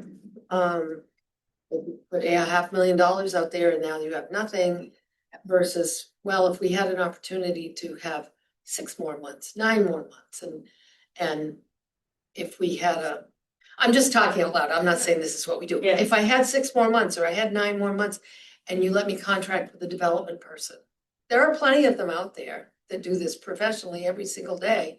Let me contract with somebody who could write grants. Let me contract with somebody who knows who is a professional fundraiser, who knows where the pockets are. Even though it's Piscataquis County, there are pockets. But if you gave me this much more time and you gave me a person, I'm just saying, imagine, I'm talking out loud. You gave me somebody who could come in and fundraise for me. You gave me somebody who could write grants for me. You gave me somebody who could go out and talk to philanthropic organizations, say this was at stake. And not everybody bails on something that's on the edge. Some people do, they go, oh, well, I don't see you as being fiscally solvent. I'm not gonna give you any more money. It might actually be worth the investment. One last one more push that before saying $500,000, well, that didn't work out. I'm just saying out loud that the ramifications, the consequences of that. It's a community, and what are you leaving with the community? Melissa and then Paul, I think. It was me. Oh, Deb, sorry. Yeah, I think it gets back to what you were saying, Pat, around the operational decisions and policies and procedures, because if this was a SAMHSA grant, for example, there is no asking for more money. That's it, you know, so if we're gonna operate like a federal grant where you're just gonna get what you're gonna get and you're done, or are we gonna operate more like state contracts where this is your allocation, but you know, if you run a variance or you need some more, there's an opportunity, maybe, depending on allocation, to ask for more. And then we also have to think about sustainability, because over time, we're not gonna have the same pool of money that we have now. Right, I mean, it's even the question with the SSPs. We gave them money for 2 years. At the end of 2 years, are you gonna then award that money again? You're not gonna, again, these are long conversations that we need to have as a board. Paul and then Maggie. Piscataquis County funds that are county, why are they not? They went to, 100% of them went to the jail You know for, how much money that went treatment. to jail? Well, it went to medication assisted treatment for members or people in the jail. I don't have their budget, but that's what we were told, that Piscataquis money all went to their jail. Is that one Pay of for the jails treatment. that is using long-acting buprenorphine injectable? Injectables. Yeah, I have no idea what. No, I don't think so. I think there are only 2 jails that are doing it, Somerset and Two Bridges. Yeah. Oh, Two Bridges, Franklin Yeah. started too. So Have they? that's, and again, I can't even, please don't quote me on that. I just know what we were told, the money, we can investigate that and find out where it went, but we were told that the opiate settlement dollars went to the jail to pay for treatment for those who are incarcerated in the county jail. Yeah, I would like to see that, because I don't know how much Piscataquis County got, but. I think we'll see where every county. We spent get to their know it money all in when the December. Dashboard. We don't have Like any control that. over it. Right, once I did at Androscoggin County, I'd be shocked if they spent all of their money doing that, and if they did, I would like to work at that jail. Yeah. Well, again, it all has to become public when the report comes out. Sheriff Brackett. Just in follow-up, I lose track of time. So it says here the contract date was in July 1st of 24.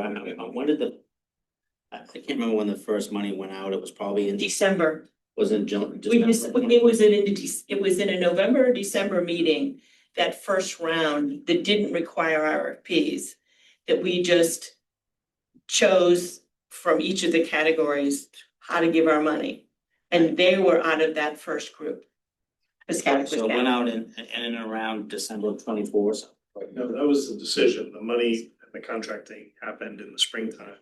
I think Grayson's got something. I was just gonna say the little thing on here has the start dates of all the contracts. Yeah. I And saw that- that, but Need my ruler. the contract, it says the start date was July 1st of 2024.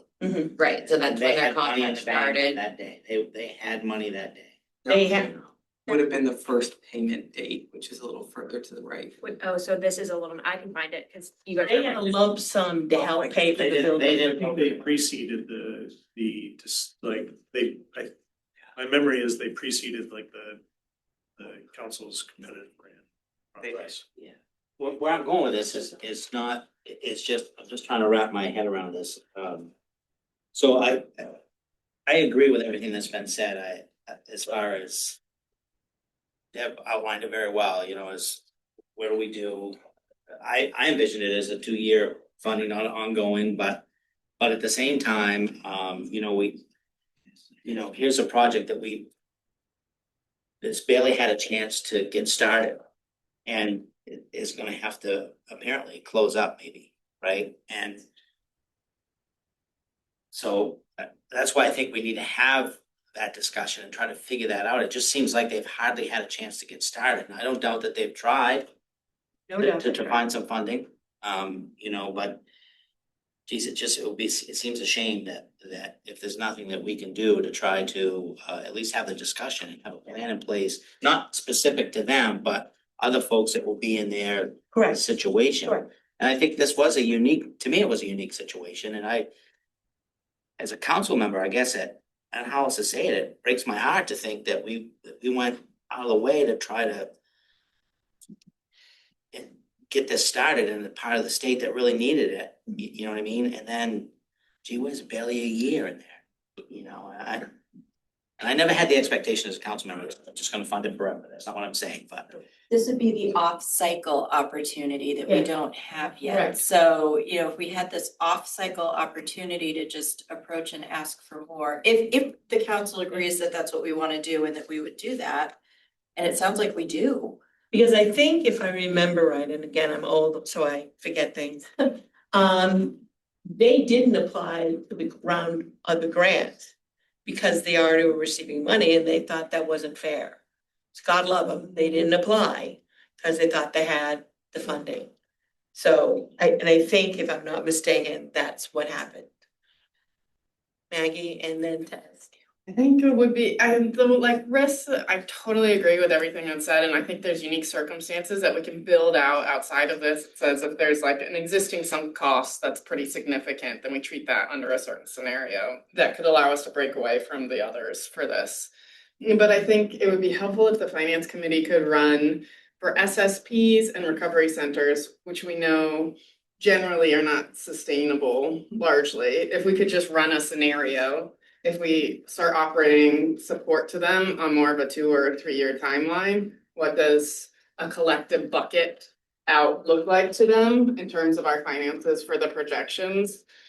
Noting that I have a little bit of a definite conflict of interest on the SSP saying that, so I would abstain and then you vote on that matter. But my concern that I want to avoid is if we start picking and choosing the ones that are about to fall and supporting them and not the others, we run the risk of penalizing the ones who are performing extraordinarily well, and when they equally deserve the investment to continue scaling their services, and the ones that are struggling have, through no fault of their own, also need that support. So treating it more as a general bucket as opposed to individualized support. That's something where at least we could get the financials on the pipeline, and then the grants team could weigh out approaches. So you can, but I just want to say one thing. I caution people that sometimes in our quest to be fair, we end up losing something huge. So sometimes I used to tell this when I worked with adolescents all the time. Life is not fair. It's not. If you have a delusion that it's always going to be fair, it's not. And particularly with grants, there's always winners and there are people who don't get their funding, and it's sad. So the caution I have, I'm not telling it, is that sometimes we do things because we think it's right to do and we're going to do it. Even though everyone says, well, that's not fair. Sometimes things have to be done in order to do what we believe is the right thing for a community. But I'll go Deb and then Tess. Hold on. Oh, is Carol's on here. Oh, Carol's on here. Oh, we gotta take Carol. Okay, please hold this conversation, and Carol, you're on here. I didn't see your face here. She's not in yet. Carol, you there? Moving on. In that boy. There she is.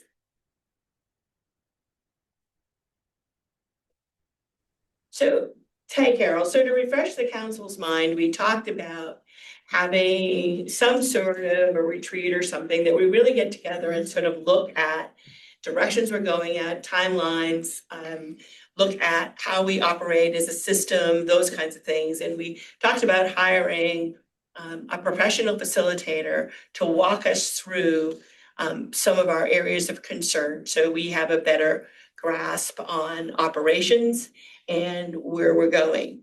And so we reached out to a couple, and we had a Tess and Chastity and I had a wonderful conversation with Carol Kelly, who I'll let her introduce herself, and she can share with you what her I hope I'm speaking this right, Carol, please tell me if not. A little bit of what, after her conversation with what she thought as a plan and us moving forward as a facilitator, how she can help us. So thank you, Carol. It's all yours. Great. Well, you're so welcome. And thank you so much for inviting me today, and also just inviting me to submit a proposal. I really, really appreciate the work of this council and all that you do in your other professional and personal lives as well. So thank you for having me here. I think I know some of you, but certainly not all of you. So I'll do a very quick overview of what I do and who I am. I have a consulting practice in Portland. I've been working doing public health and environmental health consulting for, I'll call it 25 years. Might be a little bit more than that, but it's about 25 years. I do a fair amount of strategic planning. I've worked with, I work just with nonprofits.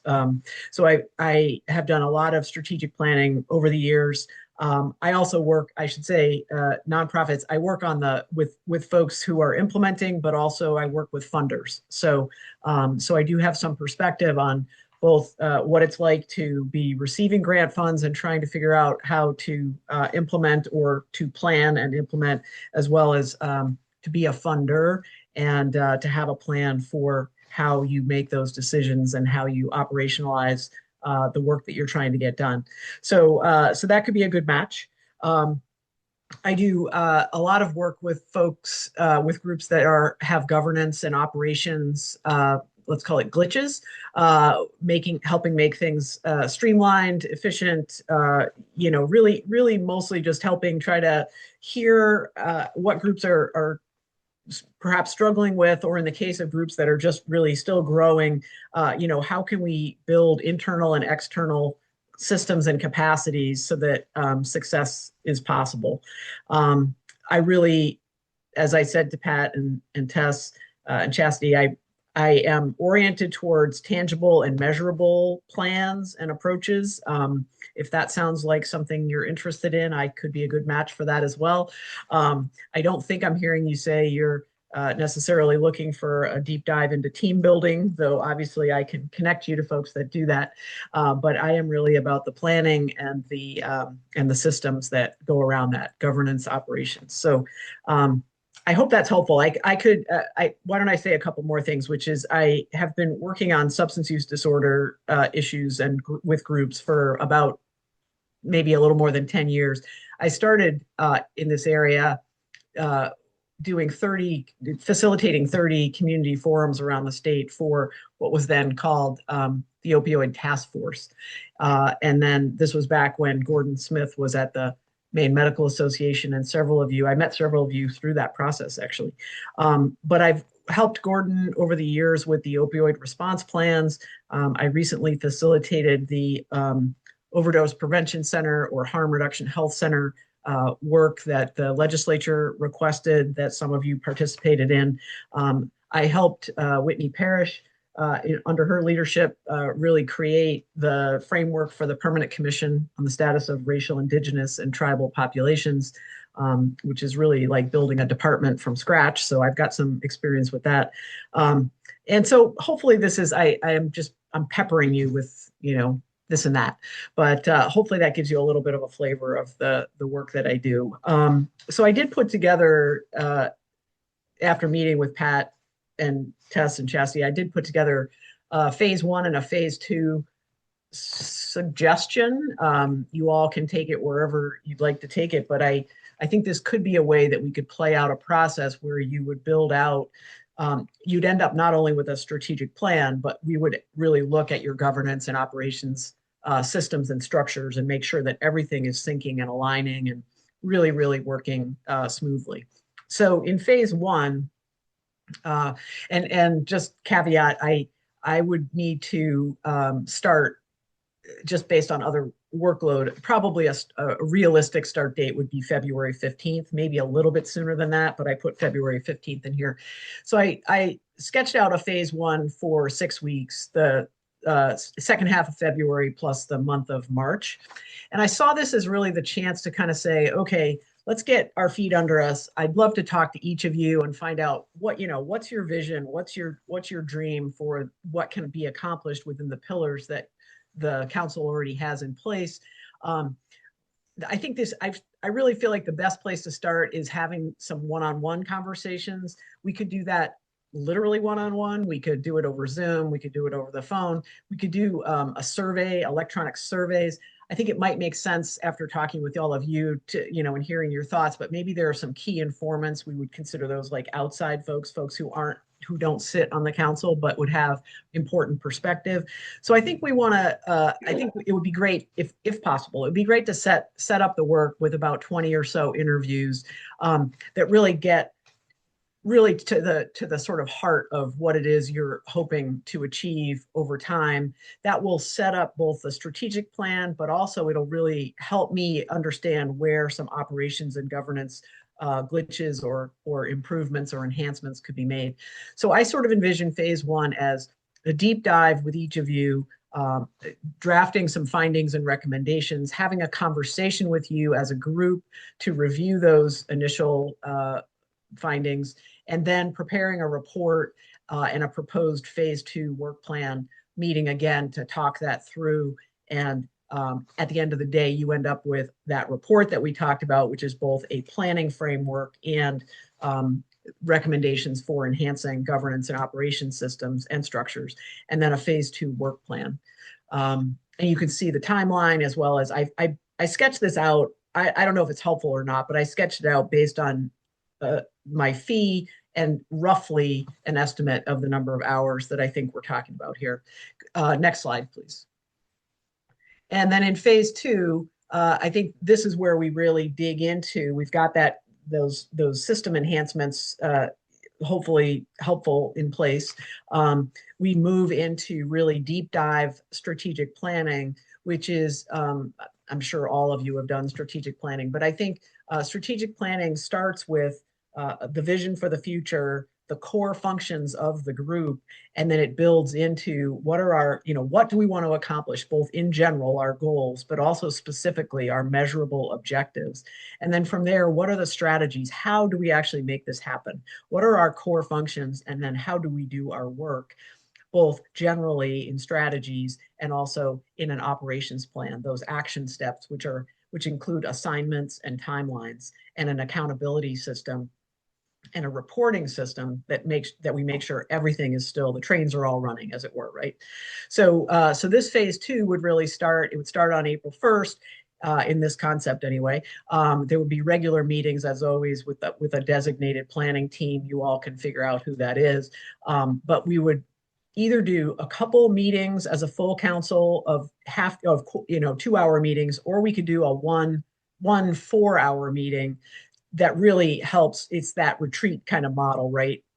Where we build out the details, the goals, the objectives, the strategies within that strategic plan. I put a 3-year plan here. That's kind of standard. Feel free to say, no, we want a 2-year plan, or we want a 5.5-year plan. It doesn't matter, but that's what we'll work on. And so I will draft out that strategic plan based on those meeting outputs. And then we'll have another conversation. We'll review the plan. I'll prepare a final document, and then we'll have a chance to go through that and make sure that along the way, we've got all the tools we need to implement. So that's the operations, the reporting, the accountability, the governance, everything would be there. The only thing that this probably wouldn't include, though I think this number of hours may be a little bit on the high side. So I think this would be like a cap, right?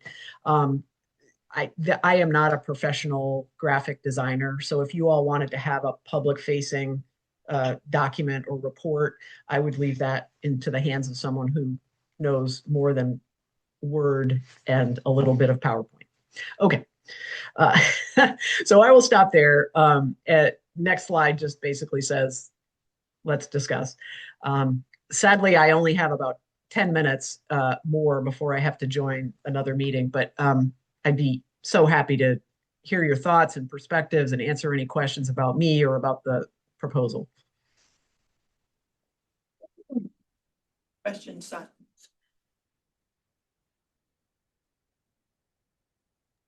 Good to see you, Carol, and this is exciting. I like the Good way to you've see you. laid everything out on the plan. I think it's very good and I just what think we need. Awesome. Thank you, Joe. for us, it was just, when I had the conversation was, and again, ironically, I don't know how many of the council members brought Carol's name forward. I think it looks really good. I really like the way you're spending a lot of time beforehand gathering all the info, because we're so limited in how we can come together as a group. It's much more efficient than maybe how we, in our back of envelope, we're guessing we could just come together and somehow sort it out. It's great to see that kind of evidence collection before. Great. Any other questions, concerns? As I am going to put you on the spot in a few minutes and ask you to vote on this. So here's your chance to ask questions or address concerns. I think for me, I think it should have happened 3-4 years ago, but, oh, Liz, I see it. Thank you. Liz. Hi, I mean, I'm sure, I just want to say, I've worked with Carol for a long time. I've been in spaces where she's facilitating these kinds of strategic planning processes and went to a couple of the public forums many years ago that Carol was facilitating. And I have just been always impressed by your ability to, by your facilitation skills, by your ability to keep people on track while also allowing there to be robust discussion. And I think that we have, this council has moments where we are jiving and we're figuring out, and we have moments where we're like a little bit of herding cats. And I've seen Carol do a great job of really dealing with both those things and coming up with products that I think have been super useful in our community that we've used. So anyway, I'm a big Carol fan, and I think that Carol would do an amazing job with us. Thank you, Liz. At the risk I of love cats. At the risk of embarrassing Carol, this is Melissa, and I would just ditto everything that Liz shared. So just really appreciate what you've mapped out and really feel confident that we'll be in your good hands as we navigate what, can be really complicated for us to navigate in terms of how we do strategic planning and governance. And I can say in regards you, to, Melissa. I was part of that original opiate task force, which was under Attorney General Janet Mills. I was part of that, and you talk about herding cats. That was a very interesting group of people, and Carol was instrumental in being part of that. But yeah, that was out of Attorney General Janet Mills' office that report came out. So any other questions for Carol? All right, Carol, I thank you very much. We will be in touch. But we will take a vote and then we'll let you know how that vote goes. And I know that you had a really busy week. I hope your public hearing, your testimony went well. And we'll get back to you. Thank you so much, Pat, and thank you, everyone. Talk to you soon. Thank you, Carol. All right. All right, before we return, and Amber, welcome back. So before we move forward with the discussion we were having, I am looking for a vote that we hire Carol Kelly to work with us in our moving forward in our strategic planning in the phases that she outlined in her report just now. So moved. It's been moved and seconded. Any further discussion? Did you just have discussions with any other planners? I thought her presentation was great, and I agree, it looks great.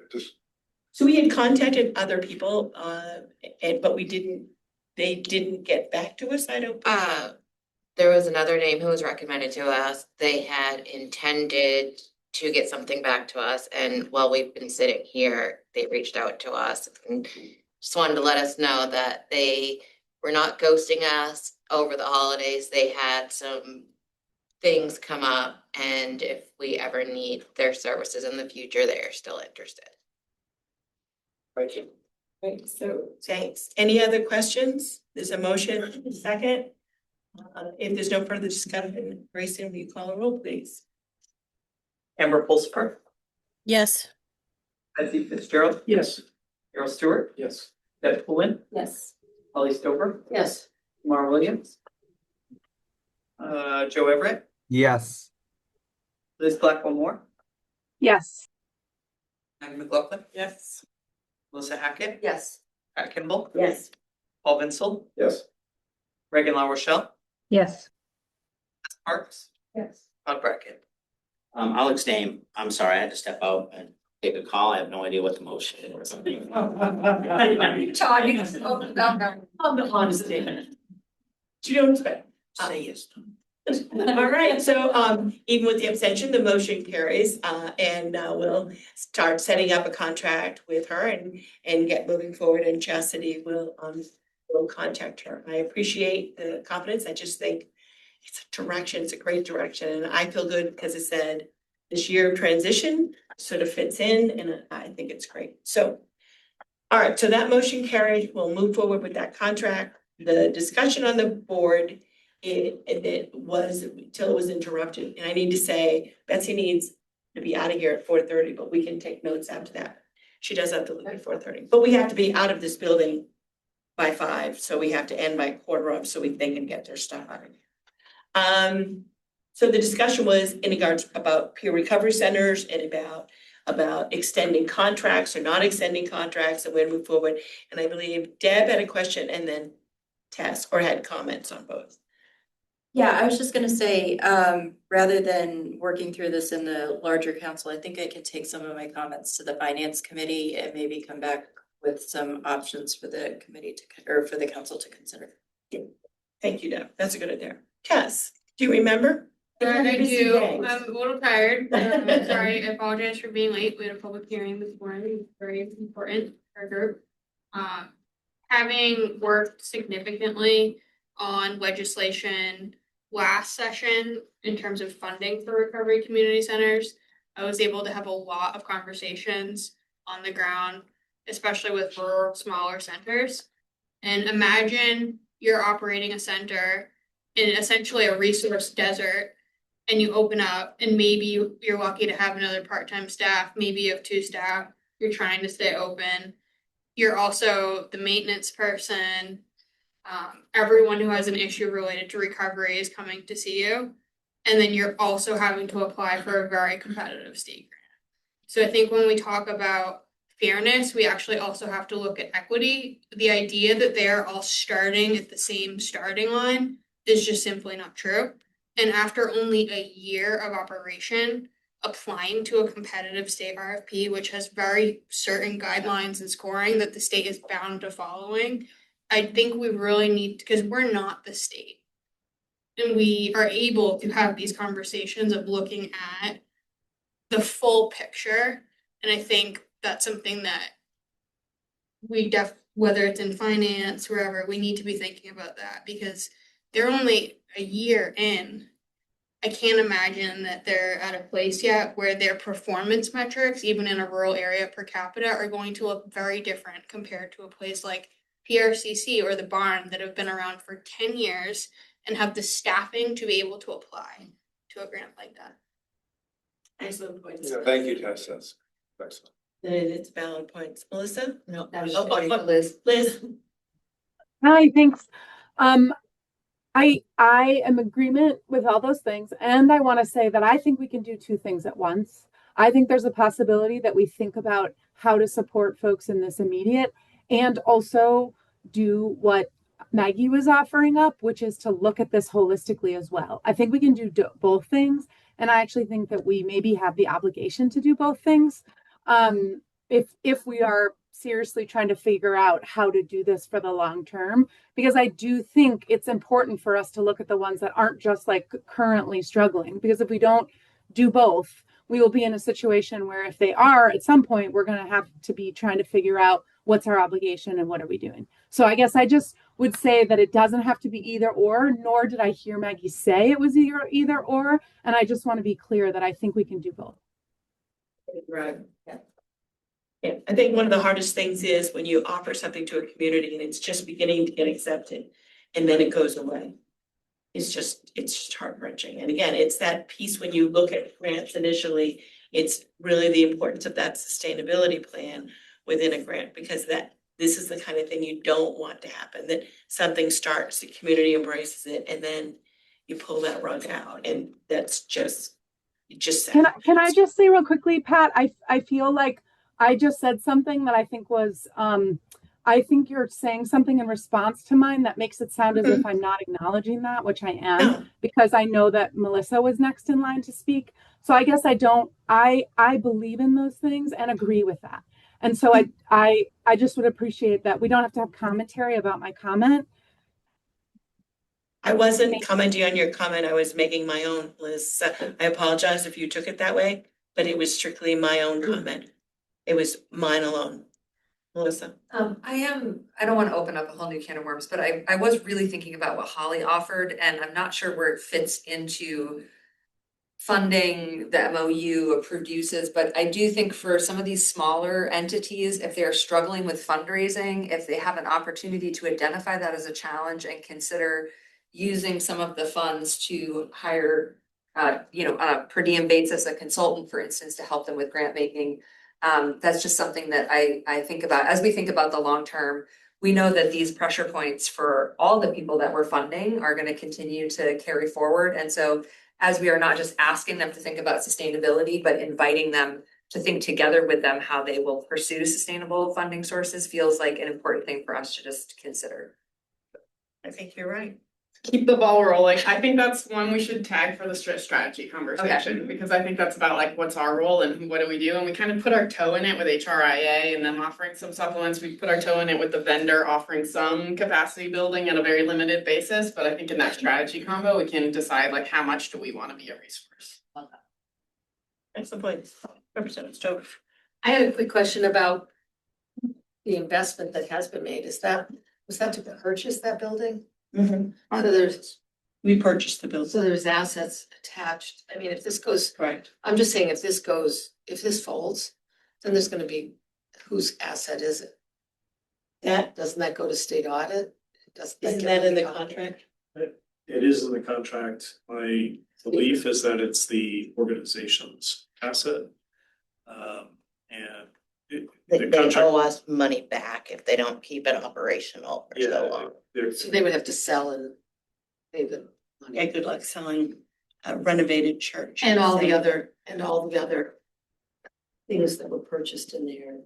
I've been through that as a state agency, and that's not a moment. And again, we're gonna have more on this conversation. We'll do a full report sort of on peer recovery centers and where they are and what the climate looks like, particularly those that have said they may close, and we'll work with Deb on that and get back to you. I do know that we have another question in regard to one of our contract agencies that contacted us. Oh. Before we move on, I just want to make sure I'm clear, so. I don't know what the communication was, this was just a report from them, are they asking anything of the council at this point, or they just? I mean, They just letting us know? yes, they're also asking, how do we ask you for more money? So here's, I'm gonna express my frustration. Here's where I feel like as a council member, where we're not very.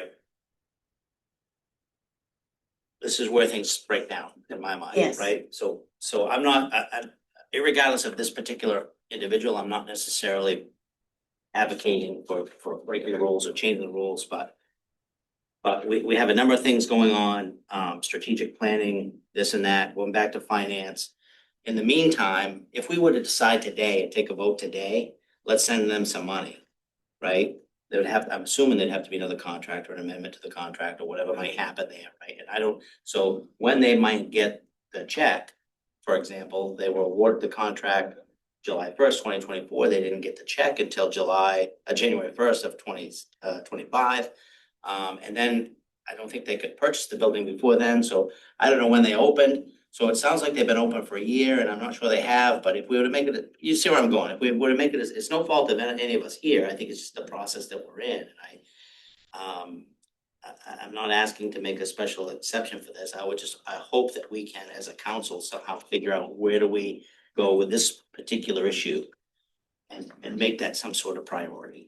To try to figure that out. Yeah, and I think, I absolutely 100% agree with you in the frustration, and it's the conversation that we had with the Attorney General's office. Even if we had an emergent policy, how do we get the funds urgently? In this case, we know that they're okay until July. So in this case, you have time. In some cases, you won't have That's time. helpful, I didn't understand that. Yeah, their contract with us doesn't end till July. So they've contacted us early, and part of that is their part-time executive director had to leave for family reasons, and so they're hiring, and they just were telling us the whole story of where they were, and they lost the RFP, which was what their plan was as of July was, but Sheriff Brackett, I hear you. And again, it's the conversation that I had with the Attorney General's office in regards to how do we fix this? How do we, what is the bottleneck? What can we do to make this happen? And so we will move forward, but it is frustrating. I want to clarify a timeline just so it's accurate. publicly. It was voted and approved December 2023. Contract started July 2024 for them to purchase and renovate the building and then open up. So, that's sorry, like a it's- little, yeah, It looked here like the first payment date was January 1st of, oh, that's just the. those are that's- just that's what this they year. have left Quarterly, remaining from yeah. the budget My bad, year. my But after Right. that Yeah. second one, It that's didn't it seem for like- their like I entire said, time award. flies, it didn't seem like they've, Yeah, from the time Well, they it purchased hasn't it, to the because time they've they- actually been open, has it been a full calendar year? it's been a year. Has it? And they were quick to open after the purchase of the building. Yeah. Because I went to the opening, so they were going at rapid pace. So, Well, it helps to know, in my mind, I was thinking they had to close up, within the month or something. no, they have, No, when their contract's up. So they And have as far as a- how quick to get something out in their instance, it would be quicker than Yes. other emergent funds because they're existing correct. grantee. Sorry, Pat, can I just recap for my own purposes what we've discussed and some possible next steps? Sure. There's gonna be an attempt to gather together some more information about what another year budget request might look like from existing information that's already available. I think that there was a recommendation that maybe finance committee would consider what long-term for recovery community centers and SSPs funding might look like for the pool that we're funding or for the entire network. And then I just want to say, I hear you, Sheriff Brackett, on the question of the off-cycle funding is something we need to continue to prioritize having so that we're not just ad hoc considering these requests, but we actually have a process for handling these. That doesn't address how fast the money gets out the door, but I think that's the first step that the council needs to have that process decision-making. Did I miss anything in terms of the next steps? And I agree 100%. My only point is that if we can't get those things done before July 1st, Yeah. then maybe ad hoc is what we have to do Yeah. this time. And I hope we don't rule that out hopefully we don't have to, right? I'm with you. Maybe. Yes, Alright, so do we know, because we talk a lot about how we can't move quickly. And there's always a timeline that we throw out there. It might take 3 months, 4 months. In the case of this particular contract, when their funding is running out, do we know what date as a council we would need to make a decision if we were to support them to make sure that they had the funds in hand on time? so you're asking what would be the date to make sure that there was no gap Yeah. in that contract? We can sort of plot that out, I think, yeah. That would be helpful. Yeah, so there's no gap in that July date in a quarterly payment to them. Yeah, I'd say by the April meeting. When you think about the blackout date, stuff that will come up Yeah. against. Yeah, the blackout date is a reference to at least what I experienced last year in state government as you approach the end of the fiscal year, there's a sort of blackout date of the deadline by which contracts need to be encumbered after, so that the folks who in state government have the job of getting the money out the door and handle the crush of end of the year contracting to get money out the door. So there's called it a blackout date that was a little bit longer than, it had other factors involved, but the blackout date was generally, as you approach the end of the year, you have to anticipate that there's a buffer you have to build in for that deadline. We're talking about the end of the fiscal year. Yeah, June 30th. I'm sorry, Maggie, looking at Melissa's name, like, Maggie. Both start with them. Yours just turned the other way, so I'm like looking. Maybe one other action point that this particular case emerged in the conversation with the AG, your weekly, your bi-week, the check-in that you talked about at the beginning. Maybe a more flexible pathway in which this could be tackled, at least in the short term. The other point, maybe I should have followed this conversation a little more closely, but because it's an existing contract, we can, have we already said this out loud? Well, I said it would be quicker because it's quicker than one, Just yeah. an amendment, Yeah. it's very fast and short. If there happened to be a recovery center that we when we looked at that list that we wanted to help, that would be a longer process. Because if it wasn't one we already had an existing contract with the first town, this particular one. And even like the SSPs, if we decided to continue their funding, it's already an existing contract with Major Food Pasture. As long as we're not changing anything about what they're doing with the money. Yeah. You know, then it can just be an amendment. I know, but that's what's happening. So we have that work to do, and we'll get that to you. And Representative Stover, you had a question about one of the contracted agencies, Gateway. which we sort of have an answer to. Great. I have one particular question. Okay. My one What's your question is, if there are two gateways, do they operate with one EIN? I just email it. That I don't know. Yeah, Stephanie, you share with what Gateway sent to us. They've got a lot in the State House about it. I wasn't that gateway. I was Yeah. this gateway. We're one gateway, but we're not one gateway. So, their executive director sent us a release from their board of directors that is for immediate release, so we're just gonna put it up on the screen so you can all see it.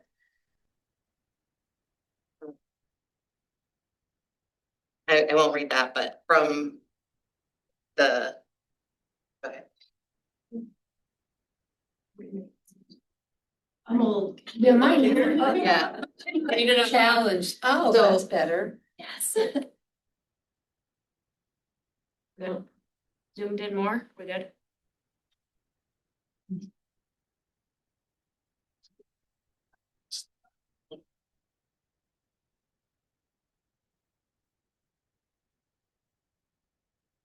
They have the same name. It's still not clear to me. Well, there's two of them with the same name. Yeah, Yeah. so, That's why I said, do they have two separate EIN numbers? It's an employee identification number, which is what you would use for So IRS. one is a for-profit corporation, one is a 501 C3 nonprofit. The one we're doing. I'm pretty sure they have different EIN numbers. They do? And they are entirely separate organizations that do not have, they don't have any shared staff, any shared, they do, Gateway Community Services Maine, the nonprofit, does rent space from Gateway Community Services LLC. But they used to have some shared leadership, and they do not have any of that anymore. yeah, And have always been completely separate. Which one's under investigation for fraud? The LLC. So it would be the first, if it's the LLC, it's Gateway Community Services for Profit. And there's a third one listed. The second one is a nonprofit. The third one is Gateway Community Services, was founded in 2016 by Abdullah La. I can't pronounce that, I apologize. Who has also founded the LLC. The two organizations are independent. Allah is no longer involved in the work of the nonprofit.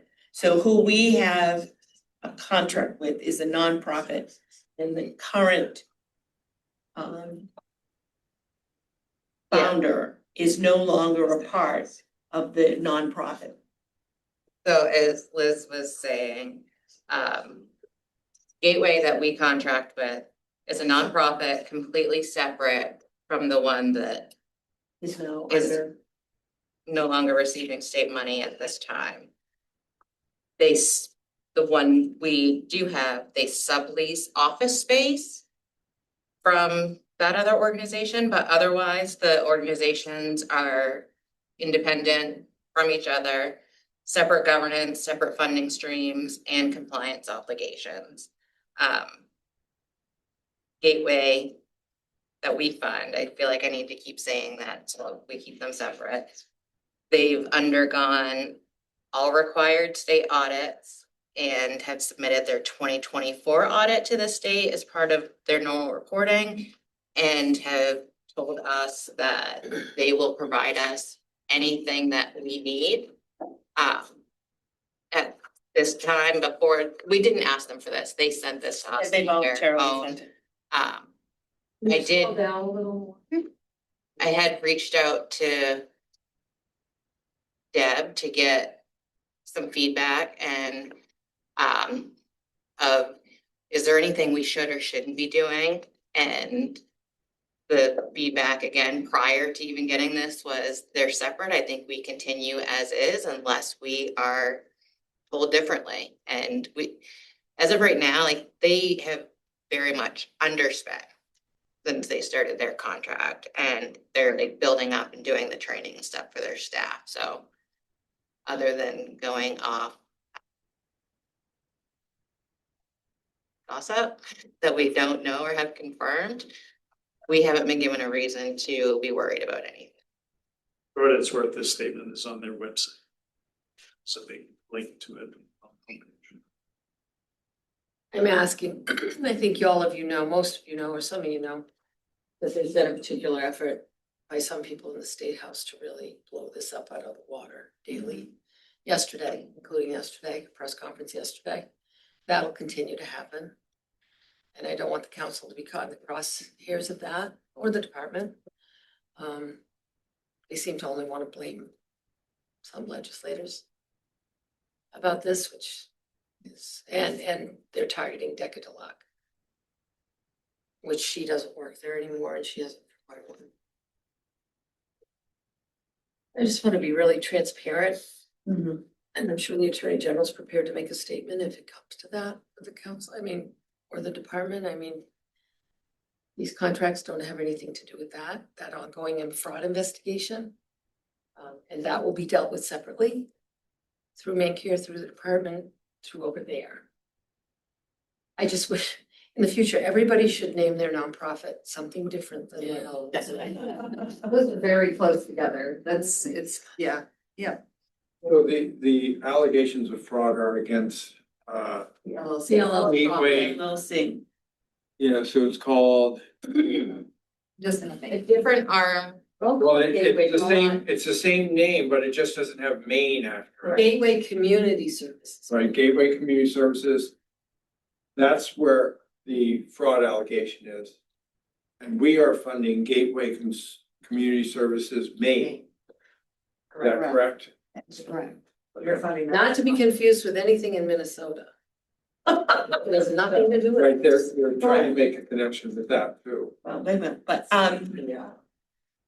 the key is that two things, Chastity had brought that to my attention immediately because she knew that was there. They reached out to us. We didn't have to in any way. They were the ones who voluntarily came forward to say, you need to know it's not part of it. Again, they've sent in their reports. They appear that we don't see anything in their reports that states that they're not using them as they were granted in a competitive grant. As well as Chastity shared with you all, they actually have underspent the money that they've received so far.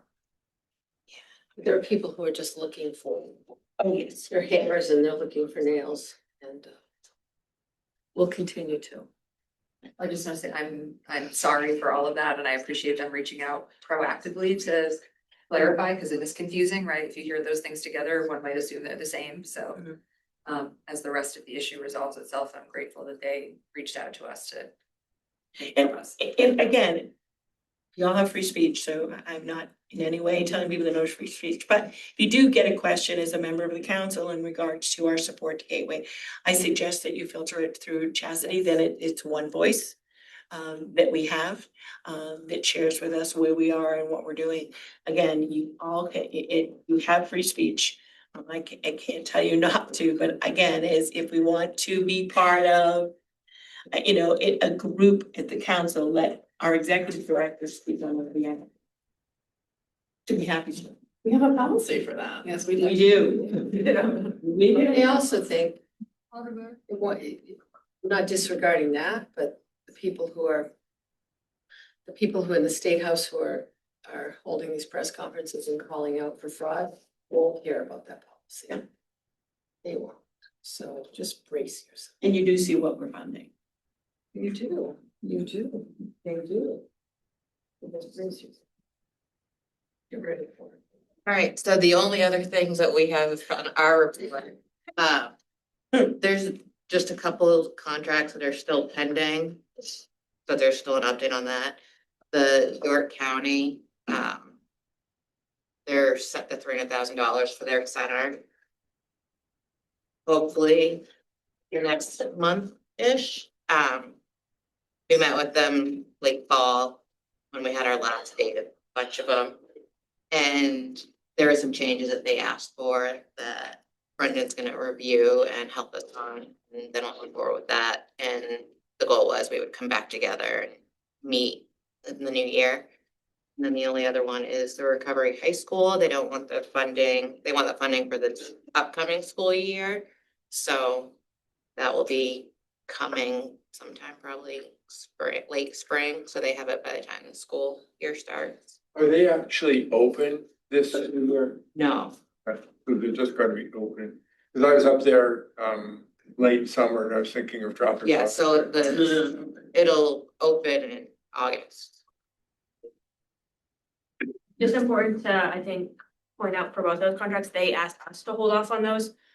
Those aren't pending really on our end necessarily. With our previous deadlines, they had asked us to hold those, but those are upcoming. And then we have two prevention ones that will probably get done, we'll probably get done in the spring, or with the RFPs. But that's really all that's pending. And then I apologize that chose a horrible color palette to print. But I think it's a little bit better in your package. Just a summary of all the contracts that went out from the end of from 2024 through this year. I think just, this is the annual meeting. I think just to give you all a summary of everything that went out and then the breakdown across two different case that's helpful if people thought front loaded and things like that. So this is for all those to discuss there. Just wanted you all to have that information. I think horrible is a little harsh. Let's say. I think that's it for us. Yes.